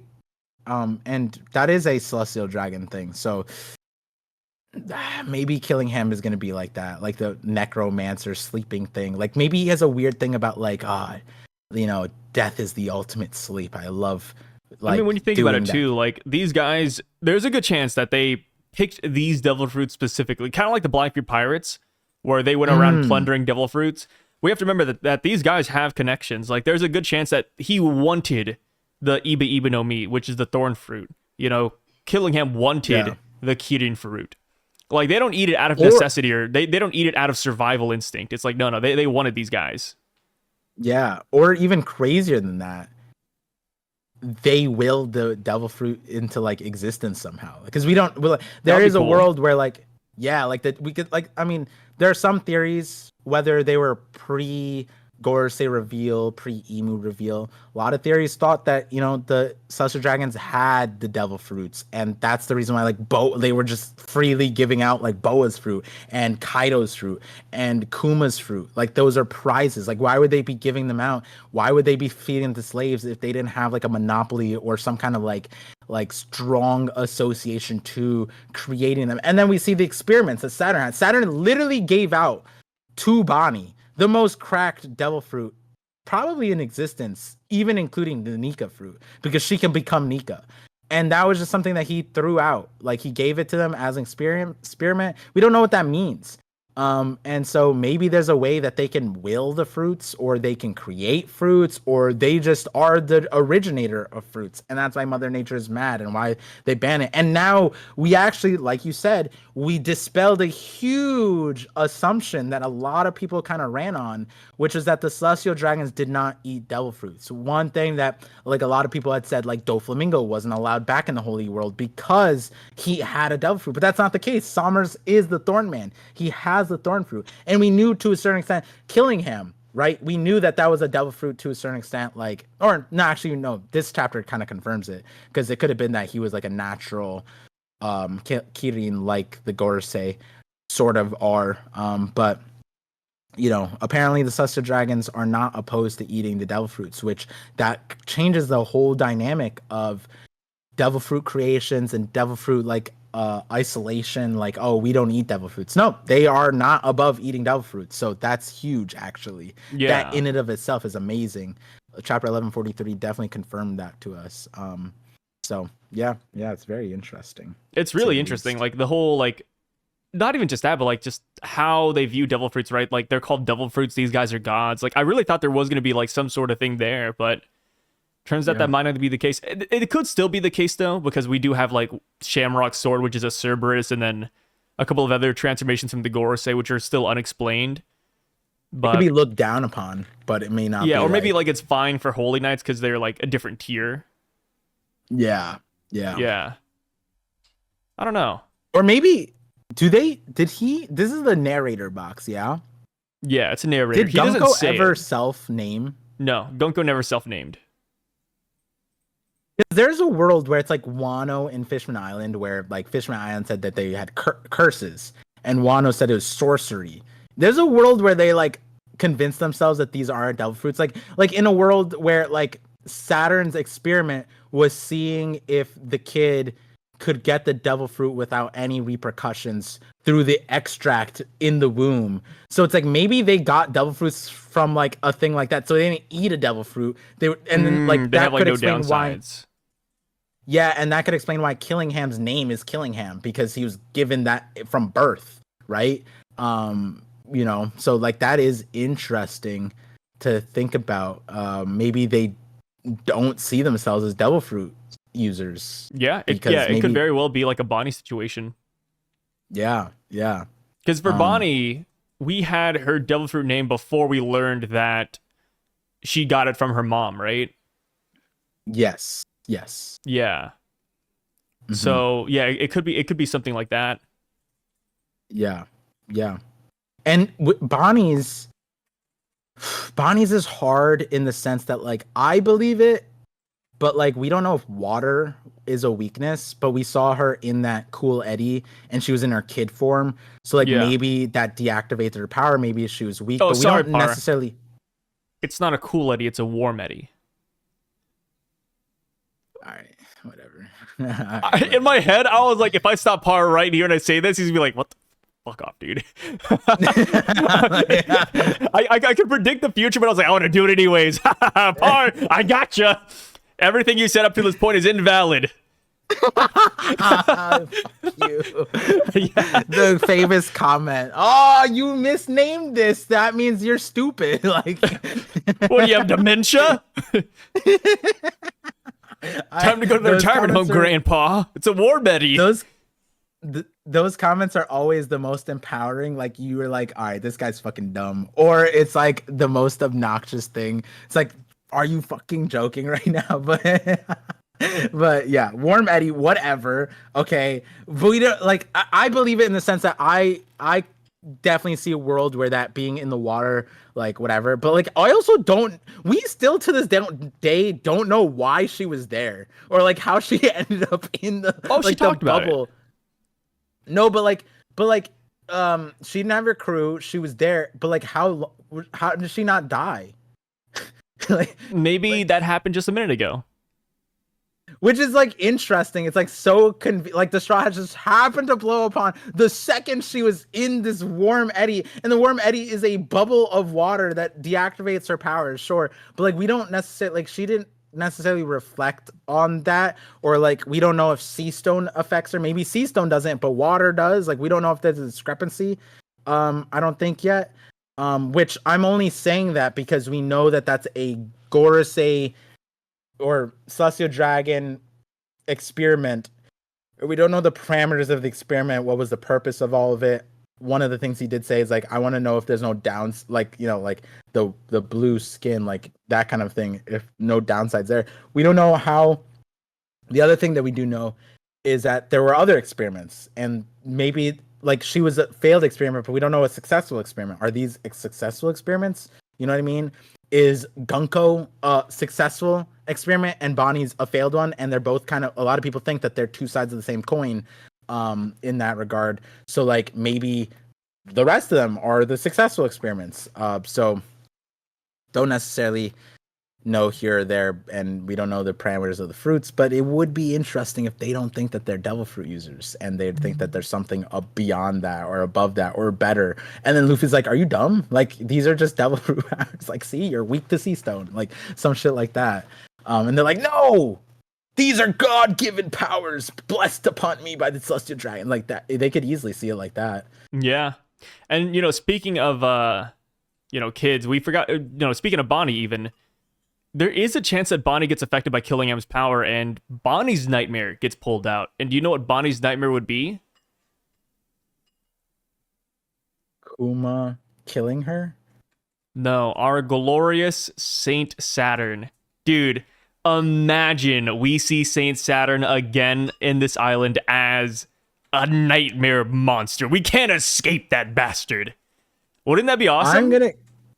Okay, it'd be okay. But no, you would love that reveal. This is the type of thing that happens in your Chinese comics all the time. No, this is the type of thing that happens in Naruto, in everything. People die and then they get reanimated jutsus back to life. That's not Chinese. But literally, arc to arc, it's like Big Mom. We had Big Mom following us. Now we're going to have Big Saturn following us. Well, we already have Big Mom in the nightmare, right? We saw her. Exactly. But here's the thing. Think about this part. You didn't consider this. Imagine the shock on Killingham's face when he pulls out Bonnie's nightmare and it's his former boss. He's like, what the hell is this? Saturn. Yeah, that would be cool from that regard. But there's two reasons. Okay, no, actually, no, there's another reason why it'd be cool. But it's slander, which is that. All right, let's start with this slander. There's a world. We don't have to slander Saturn. We love that guy. If that happens, he might not even be the strongest thing that came out of it, which would be so another reason why it would suck ass, because that's literally the slander from No, Egghead, where if the he shows night, up no, and no, no, disappointed. Saturn would be the strongest nightmare. What are you talking about?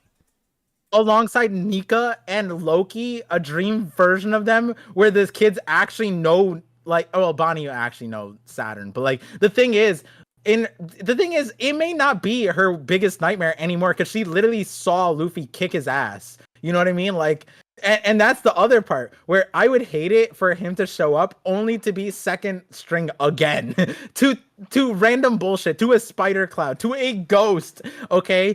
Second of all, there is a world where he is the strongest ghost, but that would be I think that would be even more slanderous because it's like Killingham with the food. It's like, oh no, this is dream food. It's perfect. 0 calories. And then that world would be that this Saturn is stronger than the real Saturn. And that'd be worse. That'd be worse. Killingham would literally pull his ass out. And then that it would be 1v all of Elbaf. And then Killingham would sit back and be like, the real Saturn couldn't do any of this shit. What the fuck? Like, yeah, Killingham is really shocked. Like, imagine the God Knights looking at the fake Saturn and they're like, "Man, is it me or is this guy stronger than he was like yesterday? Like, what is going on here?"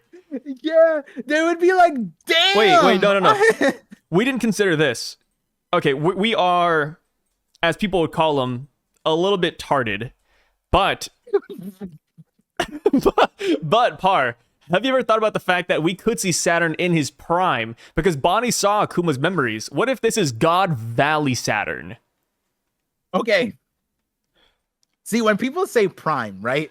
Normally, it's like you can appearance-based see the difference in Garp in his prime, Whitebeard in his prime. Saturn was the same Saturn 38 years ago. No, he wasn't. I think he had like one less wrinkle on his head, all right? And you know what's funny about that? That Saturn was almost worse than Egghead Saturn because that Saturn allowed 500 people to be saved by Kid Kuma, who just got his Devil Fruit. And he was face-to-face, and he football tackled his ass.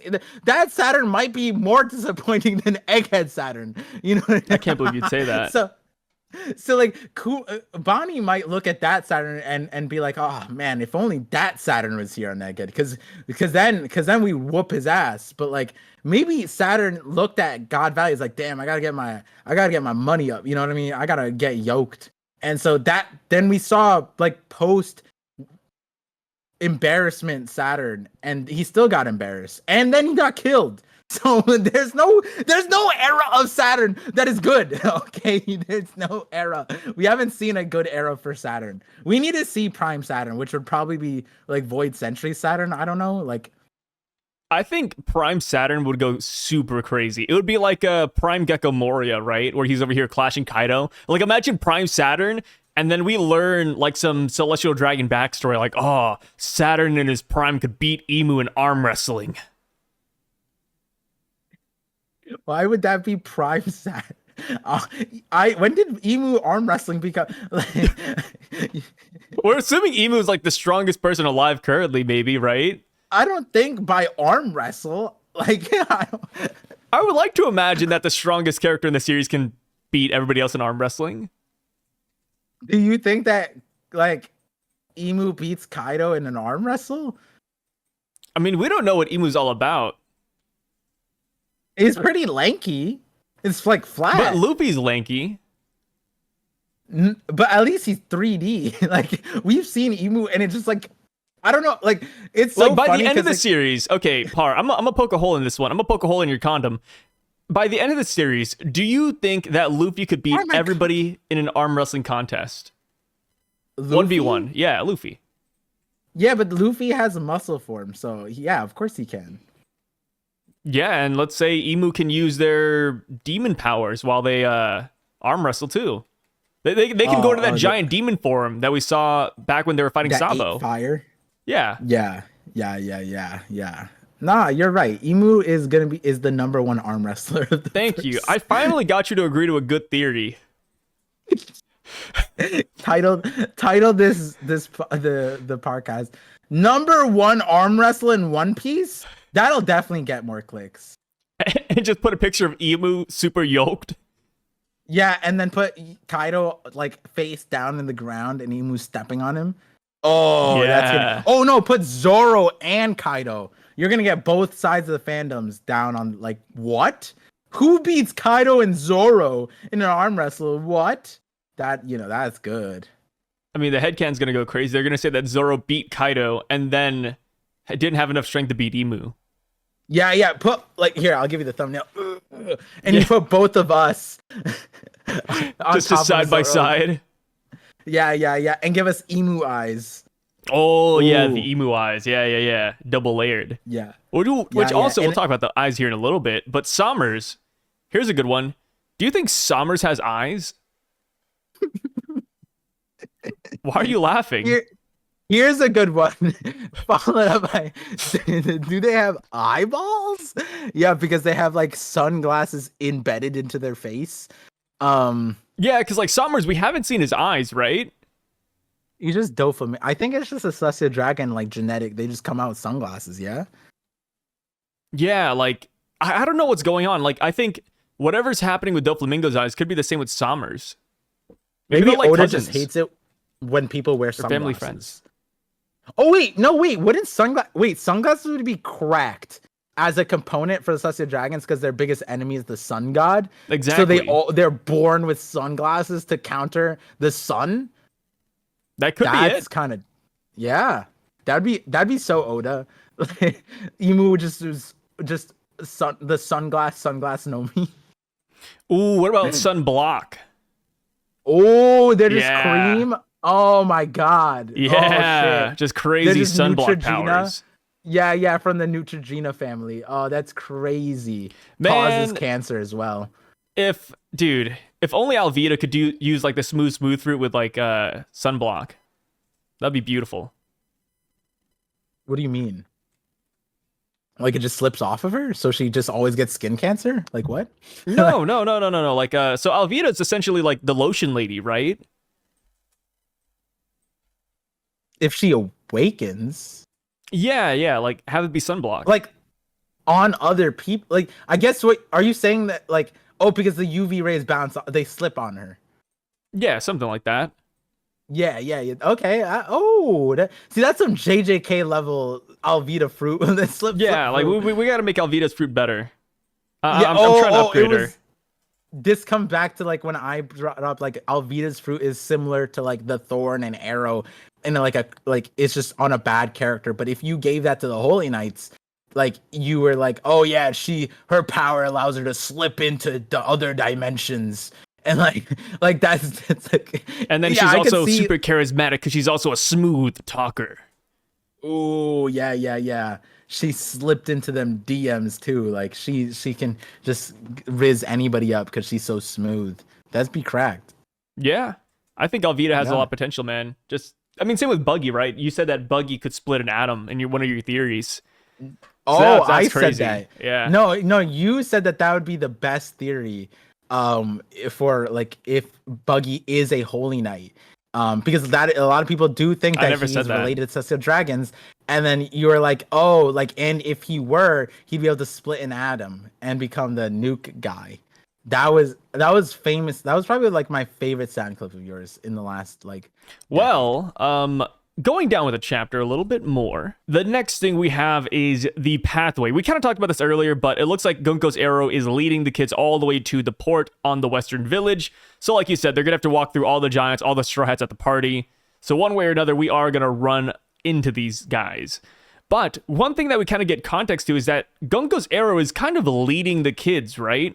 At first, I thought the arrow was just pointing the direction they had to go, but it looks like Gunko's making them sleepwalk. Killingham puts them to sleep, and then Gunko directs them, like literally moves their bodies, which is kind of interesting. I think that's a cool ability, and that just kind of tacks on another like utility-based thing that she can do, which I think is awesome. And now we have Killingham, who puts Sommers to sleep. They bring out the salt. Talked about this earlier as well. And the one big thing here is that it looks like Sommers is a little bit of a gourmet connoisseur, right? This guy knows his food. He knows his ingredients. Because he is a celestial dragon. He has access to all those ingredients. But now everybody's talking about the matchup. Sommers versus Sanji. I don't know why, don't ask me, but it always turns out that whenever there's a chef or somebody that can eat involved, Sanji is typically their opponent. Do you see that happening here? I mean, there's also the love aspect. So, Oh, yeah. you know, yeah, I could see it. I could see it. It makes a lot of sense. If not, I mean, it's like Scopper. You're putting against Scopper. Scopper and Sanji are kind of The same birds person. of a feather. Yeah. Yeah. So, in that regard, I could see it. I could see it. And it'll be interesting because, you know, Sanji's a physical fighter too. So, Blackleg Sanji, does the thorns pierce him? Probably. I don't know, not. man. He's got that Jerma body. I think the thorns. I think they'll do damage, but I think Sommers will have to like coat it in hockey or really try to hurt Sanji. It's not gonna be as easy as hurting Saul. Do you think he can coat it in hockey? Because that'd be nuts. Oh yeah, I mean we've seen people coat their like devil fruit powers in hockey before, right? I guess technically, but yeah, I'm sure he can coat his thorns in hockey. It'd be crazy if he couldn't. But also like with Sanji too, since he is, you know, the Ifrit Jambe fire guy, Sanji could just burn through the thorns. Like Sanji seems like a bad matchup for. I mean, good and bad. Like if the nuance of Sommers doing more damage the more you love somebody, if that's a thing, then yeah, I think this could be a bad matchup. But in terms of like fire versus, you know, vines, Sanji kind of wins that one. And this wouldn't be the first vine opponent Sanji has fought as well. Like he fought. I mean, what was the guy's name again? Bins. Yeah, the guy's name was Bins back in Strong World. Yeah, not Strong World. Film Z. Yeah, Film Z. There's a guy named Bins who had the Mosa no Mi. Funny, right? Mosa and Elbaf, which was the grow fruit, and the guy fought by using vines. And Sanji was his opponent, and Sanji beat the brakes off of him. And just like how we kind of mentioned, like Sanji melted the vines with his Diabli Jambe at the time. So, I mean, this could just be a perfect matchup for Sanji if that's the case, but we will see. As far as the connoisseur goes, do you think this guy in his house, do you think he has the Yongkooks there? Probably. I mean, it's also interesting because he was the guy, I'm pretty sure it's him, when in the introduction he told Shamrocks like the food situation is an actual dilemma. And so now we have another like food desire focus for him. So you're right. I forgot about that. Par. Yeah. Your memory's really good. I might have been away from the community, but I still got the vision.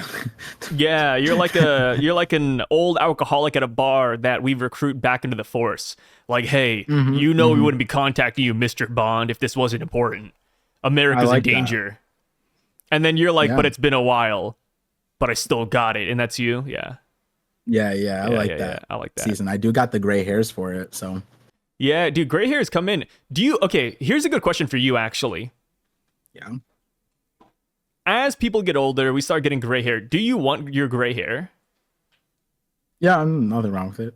Okay, you're gonna like embrace it. Because like my dad, for example, my dad's like fully grayed out, but my dad still dyes his hair black like every other weekend. Yeah, my dad too.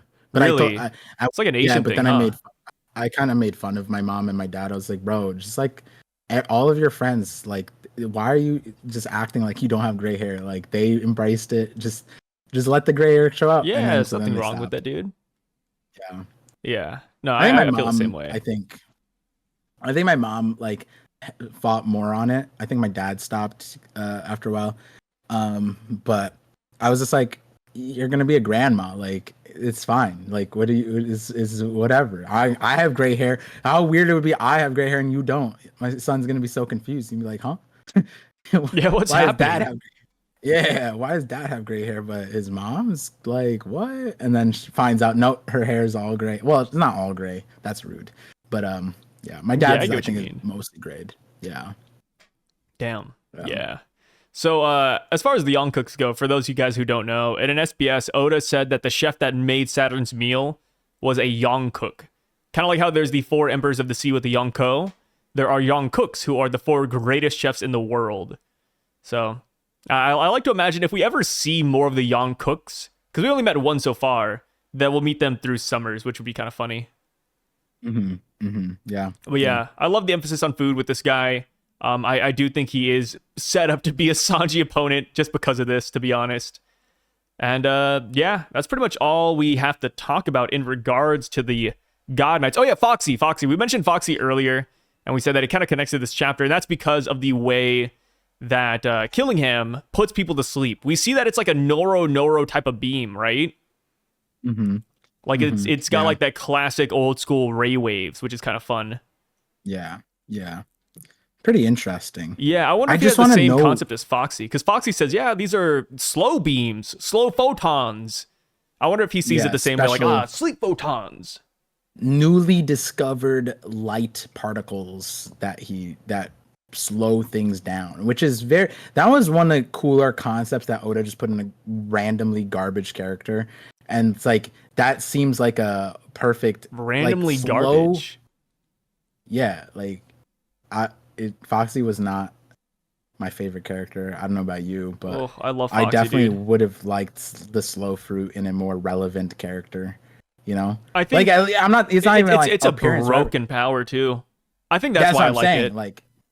Like it's like I would have.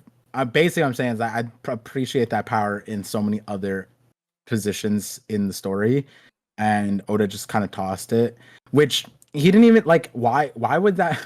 Why did you need to introduce such a cool thing and then just throw it out? Because then it's like, oh, there is the potential, and like again, that power is one of those other ones that are like God Knight tier, in the sense of like it's like broken, but it's also like simple, you know. It's so funny that you say God Knight tier, because do you remember back when we saw somebody in the room with Emu? People were saying he had a Foxy shaped head.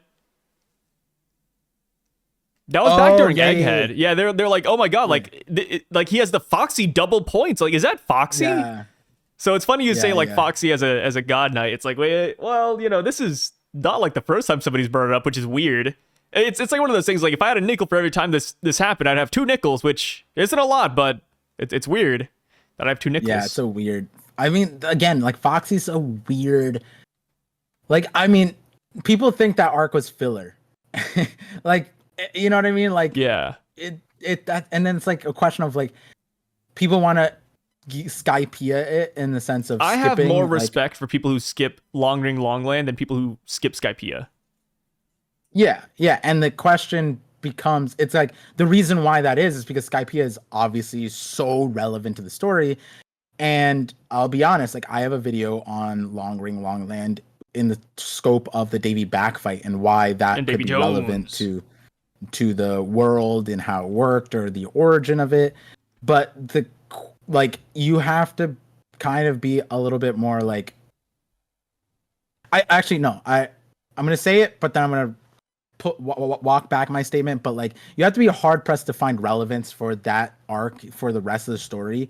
But then the one thing that is major, which isn't even Foxy related really, is the Aqua Laguna that's like sinking the island like perpetually, and it's like that might be related to the like the rest of the world. But again, it's like there was like weirdly crazy cool components like Aokiji introduced there. That was cool. But like, could he not have done that elsewhere? He didn't need to be Long Ring Longland. There was no relevance to Foxy. So that's why, and then it's like, and then you gave that power to Foxy. And I like Daksake. Daksake has like, he has a lot of Long Ring Longland thoughts and ideas and theories. And one of the major things around his like Afro piece that I really liked as far as the detail goes is that Oda made like a joke or a joking comment regarding to Foxy's hair. Again, the emu character having the hair. And I think Luffy goes, is that a 2-piece to his hair because it's in 2 pieces? And so Dax goes like, okay, so then what would the 1 piece be? Like 1 point or an afro? But like, that theory aside, it's just like, why does Oda make this character like randomly relevant? And then also like the boxing, he like the champion of the world. And then Usopp had like a weird line too, like, oh, when you wear an afro, you're stronger. And then like worked on Luffy or something. It was like very random, weird stuff. And then we tie it to the Davy Back fight. Why did Oda give Davy backfight to Foxy when that's related to the Hachinosu Blackbeard stuff. So it is random. I wouldn't be surprised if there's some kind of connection to Celestial I think Dragons. Davy Jones is going to be really important too. Like they mentioned Davy Jones as the origin of Davy back fights, and it's like, yo, Davy Jones is an iconic pirate-centric mythology. Like if we get like an actual Davy Jones as a devil fruit or transformation or even in the Void Century, boom, there we go. Foxy becomes relevant again. Yeah, that is the most famous game in One Piece, and Celestial Dragons love games. They literally are the race of gamesters. God Valley is literally a game to them. The God Knights would make an amazing esports team. Dude, imagine the shit talk that they would throw out. They'd get banned on League fast. Yeah, insta ban. Yeah, IP ban. Crazy. Yeah, they're gonna hit him with the Tyler 1 ban, where Tyler 1 was banned for like 2 or 3 years for no reason. No, not no reason. No, there was good reason he was banned. No, okay, it wasn't that. Dude, that's like classic banter. I don't know. No, it was not. It was classic banter. Tyler 1's fine. The banter wasn't. The banter is whatever. Everyone was like that. He would throw games. What do you mean he gatekeep? What are you talking? Okay, that's different. That's different. Accounts. No, I'm just saying like they also stated his verbal abuse as a reason for the ban. Yeah, his verbal abuse is you're on the list now. He was the source of that on League. We give Tyler 1 a pass. No. He's a great guy. Yeah, there's literally why his epithet is the reformed player. Like there's a reason. That's a good epithet. He could be like a One Piece villain. Yeah, no, he is. No, Tyler 1 is cracked. I respect him for where he is now. But back when I'm trying He's a to family rank man up now too, bro. Like, yeah, when I'm trying to rank up, and then there's a guy who perpetuates the list. It was because then other people, you're on the list, and it made no sense for them to say because you're a garbage 1 account player, and the only way you made it to diamonds by buying accounts. No, Tyler 1 is actually good, but you just hated people for no reason. You gotta admit, it was entertaining. I don't watch him back then, but I remember playing my games like. Every time I saw Draven, it was like the boogeyman. I'm like, I had to look it up if this is one of his accounts. That was the only reason why you tuned into his stream or anything related to Tyler 1. Is this one of his accounts? And one time I'm like, oh my God, this is his account. But I think he hard carried. So I was like, whatever. I'm just not going to talk in chat. I'm just going to let him carry. I'm just going to shut the fuck up so I don't get on the Start list. pinging missing. Yeah, ping missing. He's out, dude. I love it. Yeah. That was the crazy toxic part. Was the list, dude. The list of people he's gonna throw games. Yeah. You see, he would throw. He wouldn't even give you a chance. He sees you in champs, like immediately picks Vayne. I think it's Vayne. Vayne was his throwing character, something like that. And then he'd be like, "What? I'm not throwing. I'm just bad at this character." That's it. Yeah, what's going on?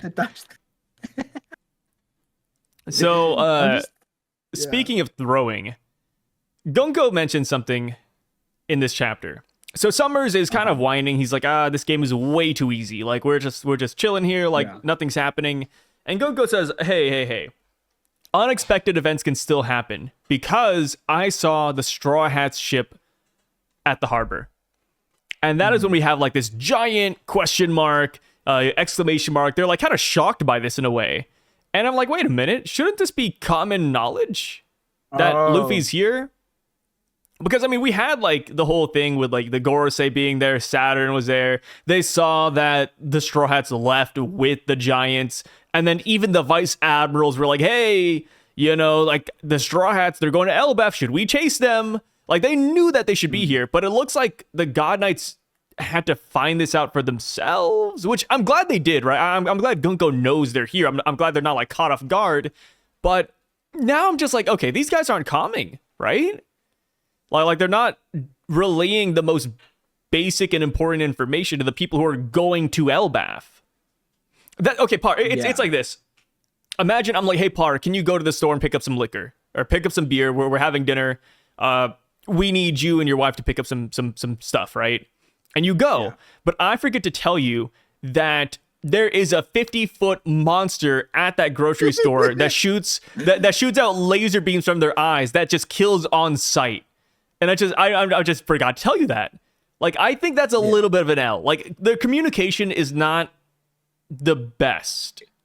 It's not a little bit of an L. It's like the vice admirals acknowledged it, right? And we talked about this in the sense of like a lot of the silly stuff regarding the Holy Knights can be washed away by their like a disrespectful kind of nature, since like a condescending, like none of this shit matters to us. We're that strong, right? Yeah. That's understandable. But Luffy is one of 4. If this was Luffy before Wano, I could get them being like, oh, I saw like, you know, Luffy, 1 billion berry bounty, you know, cracked Luffy, you know, oh shit. And like them not having the reconnaissance to know like where a Yonko is going to be. That's different. But Luffy is a Yonko. There's only 4 of them, and we know for a fact, and this is 100% fact, that the Navy devotes a force to tracking the Yonko. They literally demonstrated that in Marineford. They had eyes on Shanks, Kaido, Whitebeard, and Big Mom. And like, Big Mom was kind of implied, but they did mention Shanks, Whitebeard, and Kaido. And so we also know that they infiltrated the Yonkos, right? And we know, like Luffy, a little bit different. They don't need to infiltrate. They literally just summoned the largest buster call in human history, brought all the Gorosei there, got their ass beat. Emu was also aware of it. It was top of the pecking order. Knew, was aware. Luffy, even if they didn't know that Luffy was headed to he's an island right next door. Like, even that should be relevant. You know what I mean? Like, it like the fact that like you said, like this shock, question mark, exclamation mark, that shouldn't be. Like, we talked about this beforehand. It'd be so silly if they didn't know where the Yonko was. I'm glad, like I said, I'm glad Gunko knows that Luffy's here now.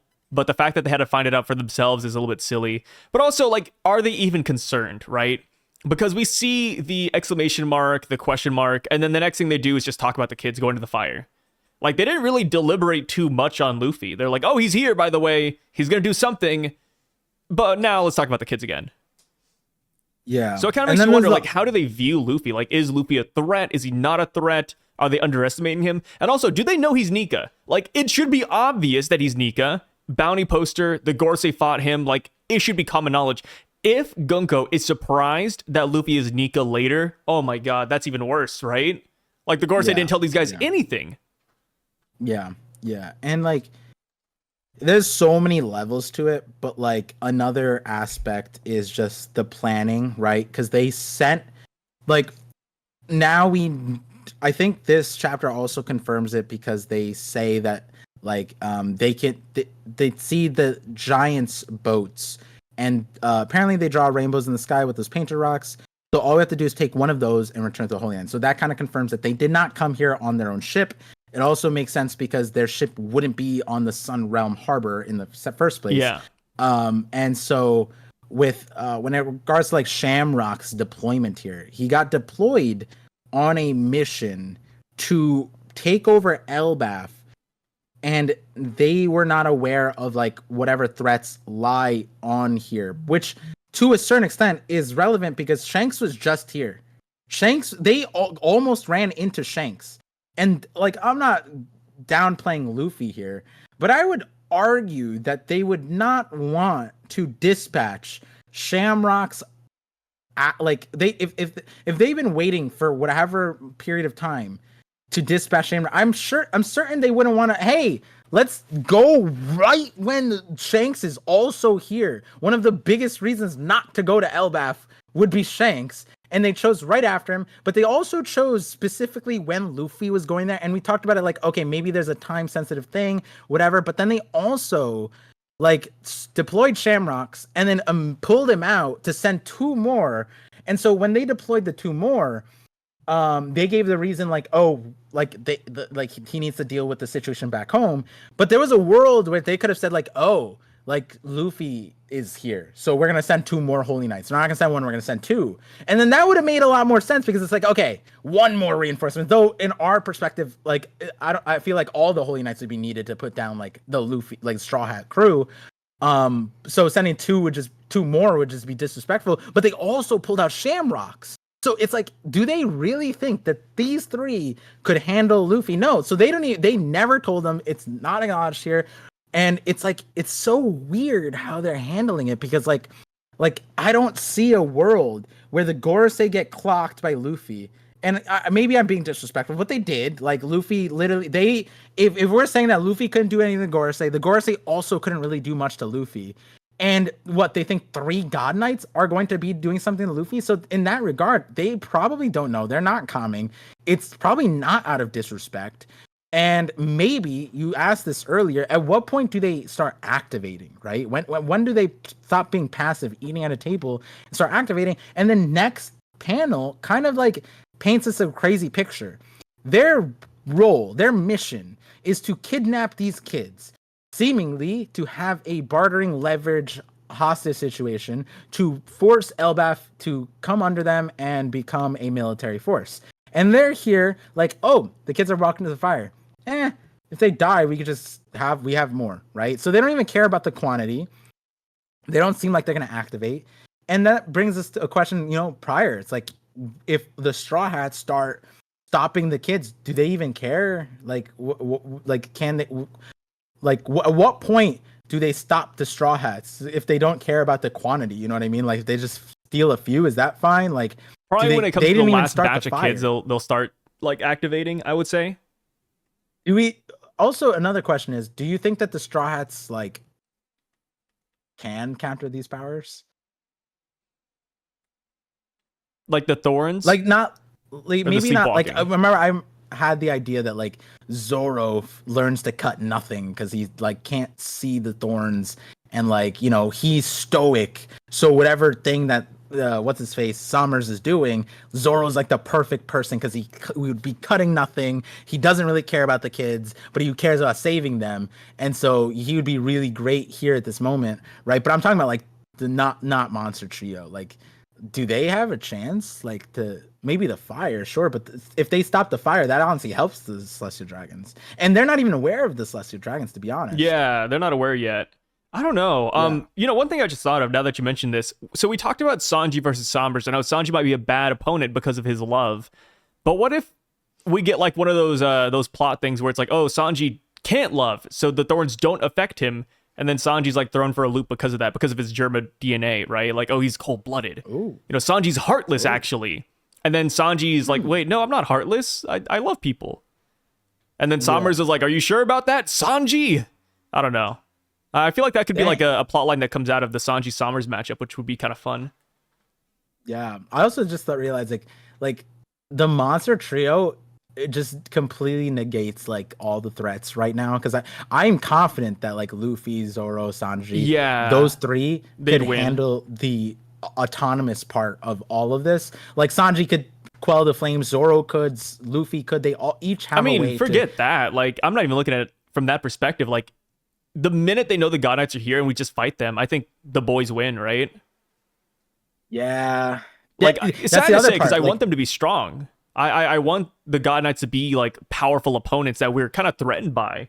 Because, these are possibly the final villains of the series, the final group that we're missing. So I want them to be powerful, but like I just can't imagine Luffy losing to Gunko or Summers or anything like that. Unless it's like a gimmick where... like, oh, we have to sacrifice ourselves for the kids. Like, we talk about that with Scopper. Like, oh, maybe he goes for Colin, then he gets hurt. And he like, knowingly gets hurt. Maybe Luffy and Zoro and Sanji the same way, which would be a little bit unfortunate, but, I mean, I take that over a straight, like, W, I guess. Yeah, or another, like, route for a gimmick would be that, like, the powers are utility, and they're like, they use your brain to like try to figure out. It's kind of like, you know what I mean? Like, it's like those powers that like it's like Perona a little bit, Luffy and Zoro. I don't know if Sanji was affected in that scene, but Luffy and Zoro, they got hit with the Perona thing and got super depressed. They just obviously now they have a good matchup. Hockey. Yeah, they weren't a good matchup. And so in this scenario, like hey, if they have strong hockey, obviously it's not stronger than like Luffy and Zoro, but like, or Sanji, but like their powers are like it's a weird balancing act because we talked about it. If the Holy Knights fought Kaido wins. Like the strongest, even the strongest god, minus the Garlands, but the strongest God Knight versus Kaido wins. And that's just the difference between these insanely bloated utility-based powers and brute strength and like hockey Kaido. And like Luffy and Zoro are in that boat, and like where they could just overpower utility. And the question becomes like what you were saying with Scopper. Like Scopper is a victim of the circumstance with the kid and the fire and whatever. But like Luffy and Zoro, even just them, like unless these guys are insane combatants, also, like I feel like it would have to come down to gimmick. Like Luffy's just super silly, falls asleep. His worst nightmare is like terrible food, brings it to life. Sanji starts bawling his eyes out because of how terrible the food is. We could go back to the Jimmy Neutron theory, because in Jimmy Neutron there was an episode where there was like flying pizza. Yeah, yeah. We're gonna have like evil pizza attacking them. That'd be fun. Yeah, so like that's where it's like interesting when it comes to like, and then that goes back to what I was saying earlier. Oda removed the monster trio, and they're completely removed. They're on another realm where like it's almost a question mark of how do they get back up? Do they have to run all the way to the bridge, run all the way back up? They don't have a ship, I don't think, because they just hired and like fell out of the sky. Yeah, they need to go with the lift that Harden mentioned, I believe. Oh, yeah. I think you're right. There was a mention of that. Or maybe they had like a sea stone painter on the side. Yeah. Well, I don't think they brought. Maybe did they mention sea? They didn't mention bringing one, but I would like to assume they have one though. Yeah, I would. I mean, if I was a giant, I would. Oh, that's like I'd always be strapped with it, dude. Yeah. Yeah. You just like, why would you be walking in the verse without a Pokeball? Like, especially when that's like your elevator key, essentially. You know. Yeah. So it is curious, but then also the directive. They didn't hear the announcement. They may not even hear the alarm from where they're at. And their prerogative right now is Loki, like saving him, and like Luffy like ordered that. And Loki's prerogative is not going up yet either. Apparently, it's either destroying the tree or maybe Mosa. We don't know necessarily. Because I like for whatever reason, neither party is mentioning shamrocks. Like that seems like, hey, who did this to you, Loki? Don't worry about that. But your mom. It looks like Road knows. Yeah, Road also knows. Road is like the one guy who thought about it at least, right? Because we see Road. So we're kind of skipping ahead to the Harden Loki part. But when we're looking about how Loki got hurt, Road is like, could this be ... So like. He's putting it together, right? Yeah. But yeah, and it's also funny. There's because, a lot. Like again, they didn't need this, but Shamrocks did the classic fictional villain monologue of divulging to Loki exactly like because the Straws are like maybe or Luffy the giants and think a brother. Like, it's just like they literally question marked it, and Loki's just like, "What are you?" And Shamrock's Gunko's like, "Shut up! You don't have the right to know, you filthy mongrel." And then Shamrock's like, "Hold on, this is my time to shine, baby girl." And then he am Shanks' brother. Yeah, twin brother, in fact. And don't let me stop there. Let me tell you about our childhood and how he returned, and he's still filthy. Like, I was like, "Whoa! Why did we need that?" Hey, sometimes you just have to get it off your chest, man.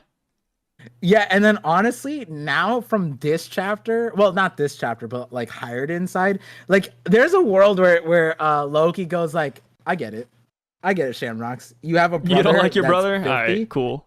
Yeah, I have a brother that's filthy too. He's also a loser. Like, he's a bum. Yeah. Let me tell you about a bum brother, right? Like, this is crazy. Yeah, so we're going to go to it now then. I mean, the Loki part. Yeah, we go down to the underworld. I just want to point out, like on stream, we talked the powers to death and laughed, and so if you want to hear more of that stuff, there's a lot of that. But also, there's some stuff that we still need to wait to see, like how they work, right? Yeah, still with the God Knights up in there. Yeah, Killingham specifically. like pulling things out? Like, how did he rule Yeah. out the kids? How did he pinpoint it? Where are the limitations, right? Yeah. And then he's also a mythical dragon. Like, Yep. He's still curing at the yeah. end. So we go down and we see Loki, and he's saying that they can't even lift Ragnir. And I feel like that's pretty important, right? That kind of goes back to like the whole MCU Thor thing where it's like, wait, nobody can lift Mjolnir unless you're like worthy. I wonder if that's going to be the same case with Ragnir, which opens up the door for like, Usopp or, Luffy to lift it. Because Usopp was the one who mentioned Excalibur, which is another item that you cannot lift unless you're the chosen one. Or it could just be that Ragnir's really heavy, right? When it comes to Ragnir, it is kind of like the same size as Loki, which we have seen weapons change size, like Enma is a prime example. It goes from big to small depending on who wields it. So maybe Ragnar's the same way and it doesn't really matter. But if we're talking about base Ragnar, it doesn't change. Yeah, Loki's like the only giant that can actually lift that thing. It could also be lightning related, right? Maybe you pick it up and it zaps you, which would open the door for Luffy to hold it because Luffy is immune to lightning. But I thought that was really interesting. Like Ragnar, they genuinely cannot separate Loki from Ragnar. They just cannot pick it up. So that kind of gives more context to why Loki was chained up with it, right? Because we kind of made fun of that. Like, why chain this guy up with his hammer? Turns out you can't move the hammer. Yeah, which I'm going to go out on a limb and just say, I feel like there's a cooler world, but it's a cool world on a character that most people don't like. But so the base thing, I feel like Luffy can lift it up easy. Like, I think it's just it's that situation where like Loki's like, oh, because of who I am, I befriended all these animals, and Luffy's like, me too. I'm the same guy. Yeah. Yeah, and then he's like, I'm the sun god. It's like, me too. Me?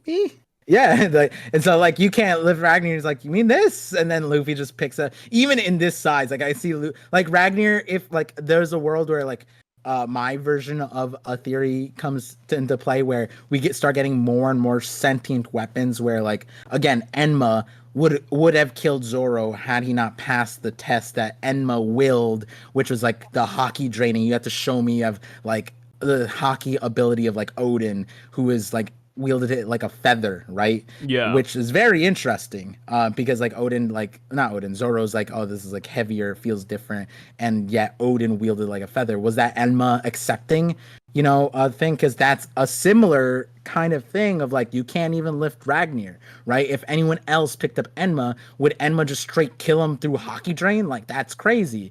And so as we go on, I believe that we'd get more and more sentient weapons, which Mjolnir in whatever mythos that could be described in that way, where in Marvel it was Odin put a spell, an enchantment on it that said like it has to whatever it deems as a righteous person or whatever, which is why Captain America could like sort of move it or lifted it by the spoilers for Endgame, but it could lift it up. But Thor could do it. And then in this situation, I think that like regardless of the manifestation of the sentience, Luffy is probably the person who can lift it. There's a world where Luffy doesn't, and it's Usopp, but I think it's Luffy. Luffy just makes so much sense. He has an ability called Thor's Hammer. So like now he just has Thor's Hammer, and he does that move, and it does the lightning strike. It's just painted. It's beautiful. You know what I mean? I think it works poetically.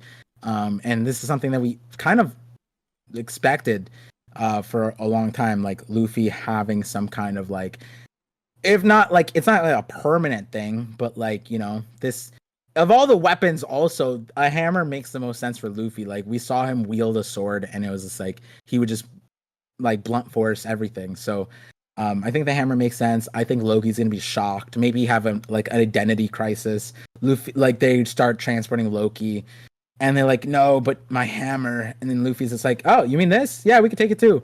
And then he's like, what? And then, it's just like perfect, right? Oh, That's yeah. kind of how I see it. Yeah. Yeah, definitely. This hammer is going to be picked up by somebody other than Loki. 1,000,000%. So Loki says, hey, I will slaughter everybody that is a weakling in the Sun Realm. Like, you got to let me go right now. Which is a crazy threat, but of course it's a bluff because he can't do that. And Harden completely falls for the bluff. The guy who said to not trust a single word he says actually says, hey, wait a minute, Loki. We got you, brother. Like, And then that's when Luffy, of course, like stops him. He intervenes, and Luffy ends up using. Let's see, what does Zoro say? Zoro says, "Make sure you go easy on him, Luffy, or his wounds will get worse." Interesting translation. I like that. Yeah. Yeah. That one made a little bit more sense. Let me see what the other one said. Yeah, TCP but, translated yeah. that one differently, and I was like, wait, what? Like this is a little bit odd. Yeah, it's awkward wording. Yeah. He goes, "Luffy, are you gonna let him off easy? His wounds are about to open up again anyway." Which is like contradictory. That's why it was confusing. Whereas in Viz, it says, "Make sure you go easy on him, Luffy, or his wounds will get worse." Which that's not contradicting. That flows together. Yeah, that one makes more sense. I like that one a lot. Yeah. So Zoro says that, and Luffy does go easy. He uses arm balloon, not gear, 4th, not gear 5th. He's just boom, arm balloon, no hockey. Well, let's just take care of Loki, and Loki does go down. Not even force. Yeah, I mean, I love the way that Loki even realizes that he's done. He's like, well, I lost this game, and then he just falls down right afterwards. Yeah, and you know that there's no force because he falls forward. So. Oh yeah. He falls forward, so he's just cooked. Yeah. He knew he was done. It was all a bluff. Yeah, he literally let out air, and he's like, damn it. If Luffy and Zoro weren't here, if it weren't for those meddling kids, because it I remember we went back and forth on something I hired in, and I was like super harsh on it, and it's that wait, all right, Luffy, and it's like, oh no, Hired, you literally lost the thing you said not to. You told him all this stuff, and it's like he could not tell that Loki was on death's door. And like the thing about Zoro is that Zoro like is weird about it because he still kicked him with a considerable amount of force. Like he says like later on, he's like, oh, like, this is all the strength he can muster up, and it's like, well, I mean, he still hit the tree hella hard, and he took Zoro's kick, which is insane. Like, I'm pretty sure Zoro would fold Hired with that kick too. So, like, I mean, I don't think like Hired would die or anything. I'm just saying, like, that was crazy, and Loki took all that. And so, like, if it weren't like Luffy and Zoro here, I think all of Loki would have won easily against Hired, even from a physical fight. Like, yeah, it's so sad. Well, I don't know. I mean, I like Harden, man. I see the potential in this guy. I'm a Harden enjoyer. That's what people would call me. Yeah, I've started losing faith in the new giant pirates slowly but surely. I'll say when we get there in a second, I'll explain another one, but it's just so silly. That's crazy. I can't believe it. I can't believe you don't like them. I feel like I don't like them. I feel like the new giant warrior pirates are the type of people that you would really enjoy. I never said I didn't like them. I just said I wouldn't put my money on them. Okay, you know what? Yeah, I'll take that. I'll take it. Better than nothing. So we go a little bit down, and of course, Luffy wants to heal him. And that is when Garrett hits us with something pretty insane.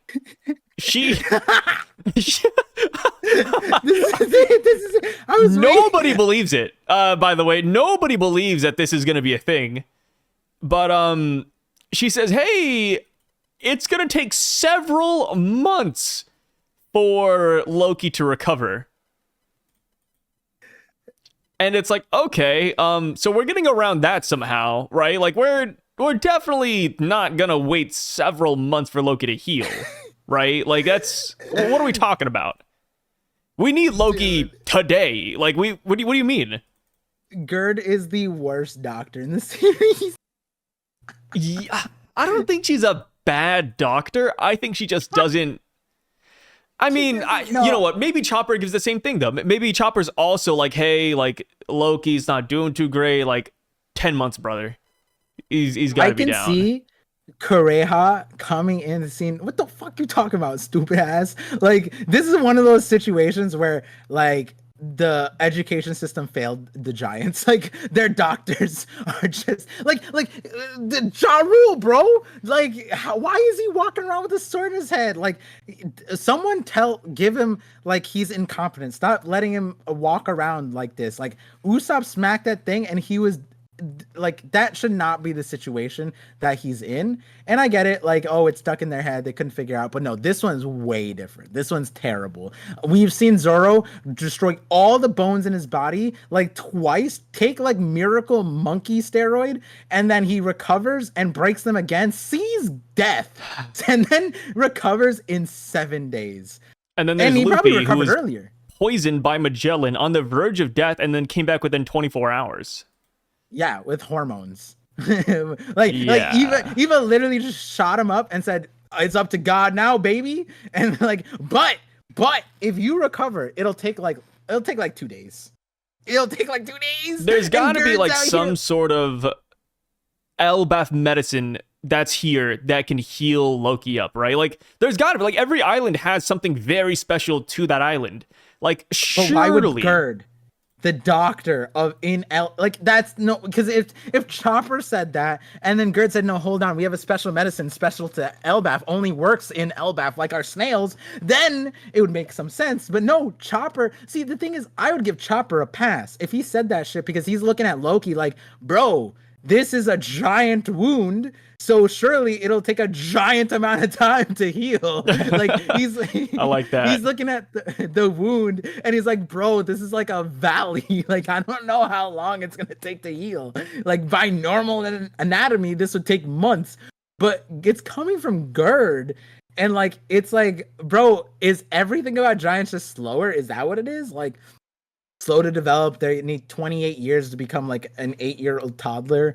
Like, maybe, I mean, that could be it. Like, their wounds just take 3 times longer to heal. I like that. Yeah, there is that world, but like, we need to, I need Gerd to explain. I need Gerd to like give a pass. How about this? No, actually, we forgot. So Loki was stabbed by the Cerberus sword, right? 3. Yes, but we forgot to mention that the Cerberus sword was also awakened. So what if the black flames are burning Loki internally and he lost all of his organs? Okay, so Gerd saved that. This man lost his organs to some unknown black flames. What if Gerd is so smart that she assumes everyone is like her? It's like Rampo in Bungo Stray Dogs. He's like, like, what do you mean people are dumb and idiots? What if it's like that? Nah. You don't think so? Nah. I think Luffy's about to be upset too. Like, this is Luffy's reaction. Months. All right, I'm gonna go to Chopper. Like, he's literally like, ain't no way this takes months. Like, even from a normal, like, who in the One Piece world and story is taken months to recover? There's not a single example. It's funny because, like, if we do take months, like, Loki will be 1,000,000% irrelevant because of how fast One Piece moves. Like, we talked about, Kobe grew up in like 2 months, right? He went from 45 days. Yeah, cabin boy to the Kobe we see today in 45 days. Luffy went through all of Wano in 1 month or less. Luffy went to Whole Cake Island in 2 days, right? Like, Dressrosa, the fight against Doflamingo was 1 day. We stayed there 3 extra days. If Loki literally takes several months to heal, by the time he's ready to fight, Emu's probably dead. You know what I mean? Like, unless there's a time skip, Emu's gonna be gone by that point. Like, no, dude, we need him like yesterday. And then the thing with Loki too is that I think this could put more credence. Is it credence or credence? I say credence. Okay, it could put more credence on maybe his devil fruit having regenerative properties, or maybe he's like Luffy, where he just needs meat, and he's fine. It could be like that. Yeah. I almost wonder, like, like Chopper tells Zoro, like, it's gonna take longer, like, stop moving, and then they're fine, right? And that's where it's like the battle of like logic versus One Piece logic, where it's like, we know as the omniscient reader, ain't no way. But I feel like I remember maybe like Chopper's like, oh no, you got to be still for at least I don't feel like he's ever set a time, but I feel like he could look at some of Zoro's post fights and be like, yeah, you're gonna be better in for like months, and Zoro's like, no, and I'm better now, and then he's like, no, you're gonna open up your wounds. He's like, fine, I'm gonna open up my wounds. Like, the only example I can think of is Sabaody Zoro, right, where Zoro had lingering wounds and he still fought through that. Yeah, he was still suffering from like wasn't it like in Saboti? It was the Arlong cut, right? Or, sorry, not Arlong cut. The not Mihawk cut. It's Kuma's pain bubble. Yes, he was suffering from the Kuma bubble was added on top of something else. But it was pretty much everything. Zoro just never heals. I think that was kind of like the whole consensus too. Like Zoro never let himself heal. He just keeps on pushing himself. Yeah, well, right after Thriller Bark, he was immediately exercising because he's like, I need to be stronger. So we see him. That's like the famous exercise thing where he has the giant dumbbell and he's like that, or he's like squatting with it. Yeah. And then he shows up on Saboti, still wounded. And like that's the only time, but like he was functional, right? Like he's still functioning. And there's a difference. Obviously, like she says, until he's fully healed. It's like, no, we don't care. Like, when can he fight? You know what I mean? Like maybe she's like, we need him to do something, guys. Come on. Yeah, she's like she might be like until he's fully healed, and he's just like, no, I just want to fight, and she's like, oh, that's gonna take like 30 minutes. That's fine, but you have like cavities, so like that's gonna take months to take care of. Like she might be doing some stupid thing like that, like fully healed. Well, you do have lingering diabetes, so like that's we can't get that. You have diabetes. You gotta stay down for a while. You're not fully healed yet. Like diabetes is like it makes your wounds slow heal. That's one of the signs. Like you get foot wounds and stuff like that, and it heals slower. So maybe she's just like, oh, did you know you're type 2 diabetic? You need to watch your sugar intake. And Loki's like, you chained me to a tree. Like how was for 6 years. And she starts feeling bad, like, damn, we gotta start giving him like proper diet. We fucked up. We gave him diabetes. Yeah, maybe he's right. Oh, shit. That'd be a crazy plot twist. Loki's just like, you did this to me multiple months. No. Hey, they thought he killed the king for a bad reason, so it's fair. Is that a proper punishment?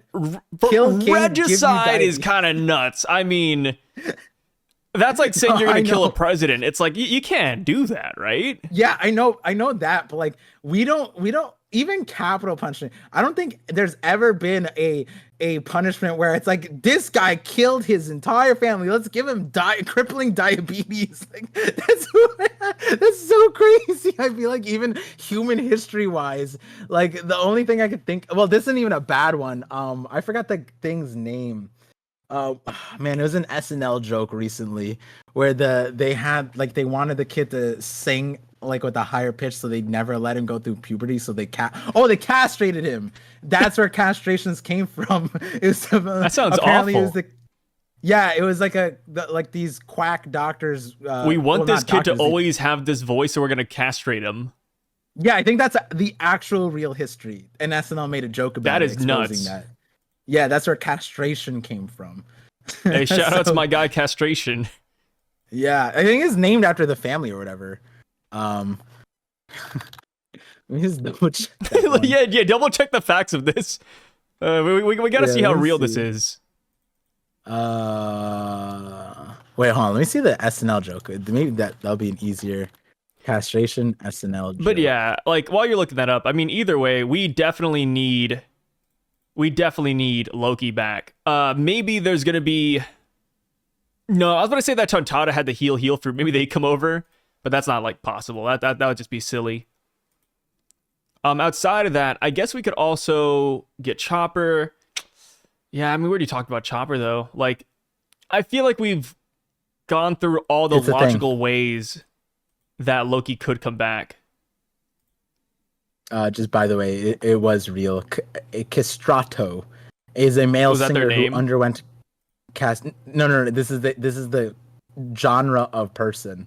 A castrato is a male singer who underwent castration before puberty in order to retain a singing voice equivalent to that of a soprano, mezzo-soprano, or contralto. Yeah, and then there's an endocrinology. Like, there's a way that this happens naturally. It's just your hormones just don't function, so you don't go through puberty, which is a real thing. I think it's also related to like intersex stuff, but yeah. Anyways, the castrato farinelli painted by Bartolomeo Nazari. And very interesting. But yeah, that is an actual thing. Hey, first lobotomies, now castration. What's the next medical topic you guys want us to tackle? Oh yeah, diabetes was another one. Cancer, that was another one. What's next? You guys stay tuned. But you know, we get a little flashback with Harold, Loki, and Harden. And Harold looks kind of scary. Somebody said he looks like Satan, and I kind of see it now. Like, he looks a little bit horrifying. I didn't see, when I read this, I was moved. I almost shed a tear. I was like, wow, this is nice. Like, you both are my sons. I love y'all. Like, work together. I'm like, oh man, like, what a great dad. But of course, we don't see his expression. For all we know, he could have like an Orochi expression, right? Just hidden away. Yeah. But I mean, it's also ominous. Oh yeah, it's ominous. Like, this is an Asian dad type of thing where it's like, support Elbaf after I'm gone. It's like, damn, they're kids, bro. Like, take over the laundromat, son. He almost your mom's nail salon needs you. Oh my god. It sounds like he's expecting his death when they are like, you know, of a younger age. Like, you wouldn't say this to like a 5-year-old, right? Like, unless unless you're Asian or you're expecting to die, like you have cancer, terminal death, or some shit like that. But the main thing for me was it, like, I didn't even look at the face. The horns, it would be racist to say that they're evil horns or whatever. They're shaped a little bit funny, but it was the cape. The pointed shoulder cape, which just gave me like Jafar vibes. Like, yeah, or like a berserk god hand vibe. Yeah, because capes are already unnecessary. There's not really a necessity to most capes. But then to add pointed shoulders to the capes, that's just a choice at that point. You know what I mean? Like, I kind of wish people still dress like that, to be honest. Like, if you could have anything in the world, like you had the Dragon Balls and you could make a wish, would you wish for wacky clothes like King Harold's cape to make a comeback? No. Oh, okay. Yeah. Damn. So, yeah, I love how he says he wants them to work together because it reinforces the narrative that, like, you know, the giants are duos. They come in pairs. They need to work together. So we got a lot of good stuff going on here. Yeah. Yeah. Do you think they will like do a Hakuhaku sovereignty by the end of Elbaf? Like Loki and Harden? No. What? What do you mean no? No. Why? Okay, so like this chapter also, like, even getting to later on, like Loki and Harden don't feel like a duo. Like, I get it. They reconcile, you know, but like Loki just, how do I say it? It's not like I get it. Like, he might not be the crimes may not fit, like, whatever, like, yeah, but he says I did. Oh, actually no, let's see what the Viz translation says, actually. Yeah, actually they say, let me just read the whole thing because this is actually kind of important. What part are you looking for? He says, I've forgiven him for what he did. Wait, what? Oh, I've never forgiven him for what he did. He insulted my mother and killed my father. Go on, do it, you sad little berserker. Interesting, berserker. Was that said before? I don't think it was. I don't know. Well, yeah, what was said the first time? That's actually interesting. Berserker. He says, do it already. This weeping warrior thing has gotten old. Okay, that's interesting. That's a very, he calls him a sad little berserker versus weeping warrior thing. That's one of those other ones. Like, does this context, like, are those the same thing in different contexts? Like, I think so. It's interesting.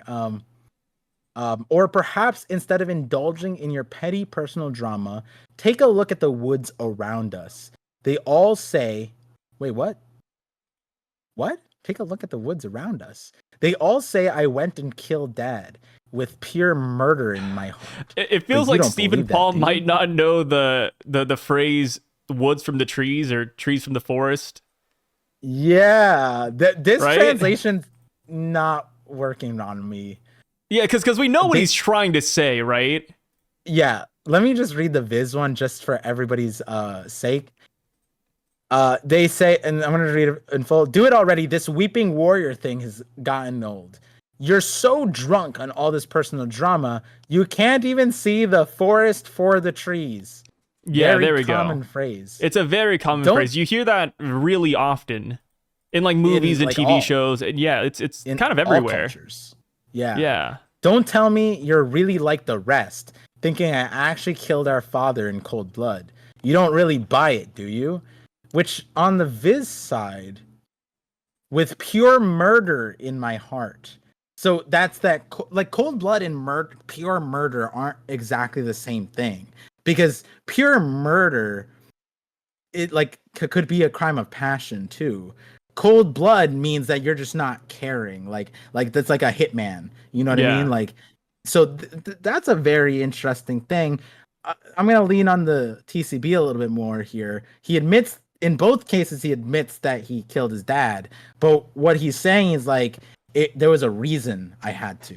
There was a reason. It would be in some cases justified as a killing, and if you knew the reason and didn't believe all the other shit, and you saw the forest or the trees for the forest or whatever the actual Stephen Paul saying, take a look at the woods around.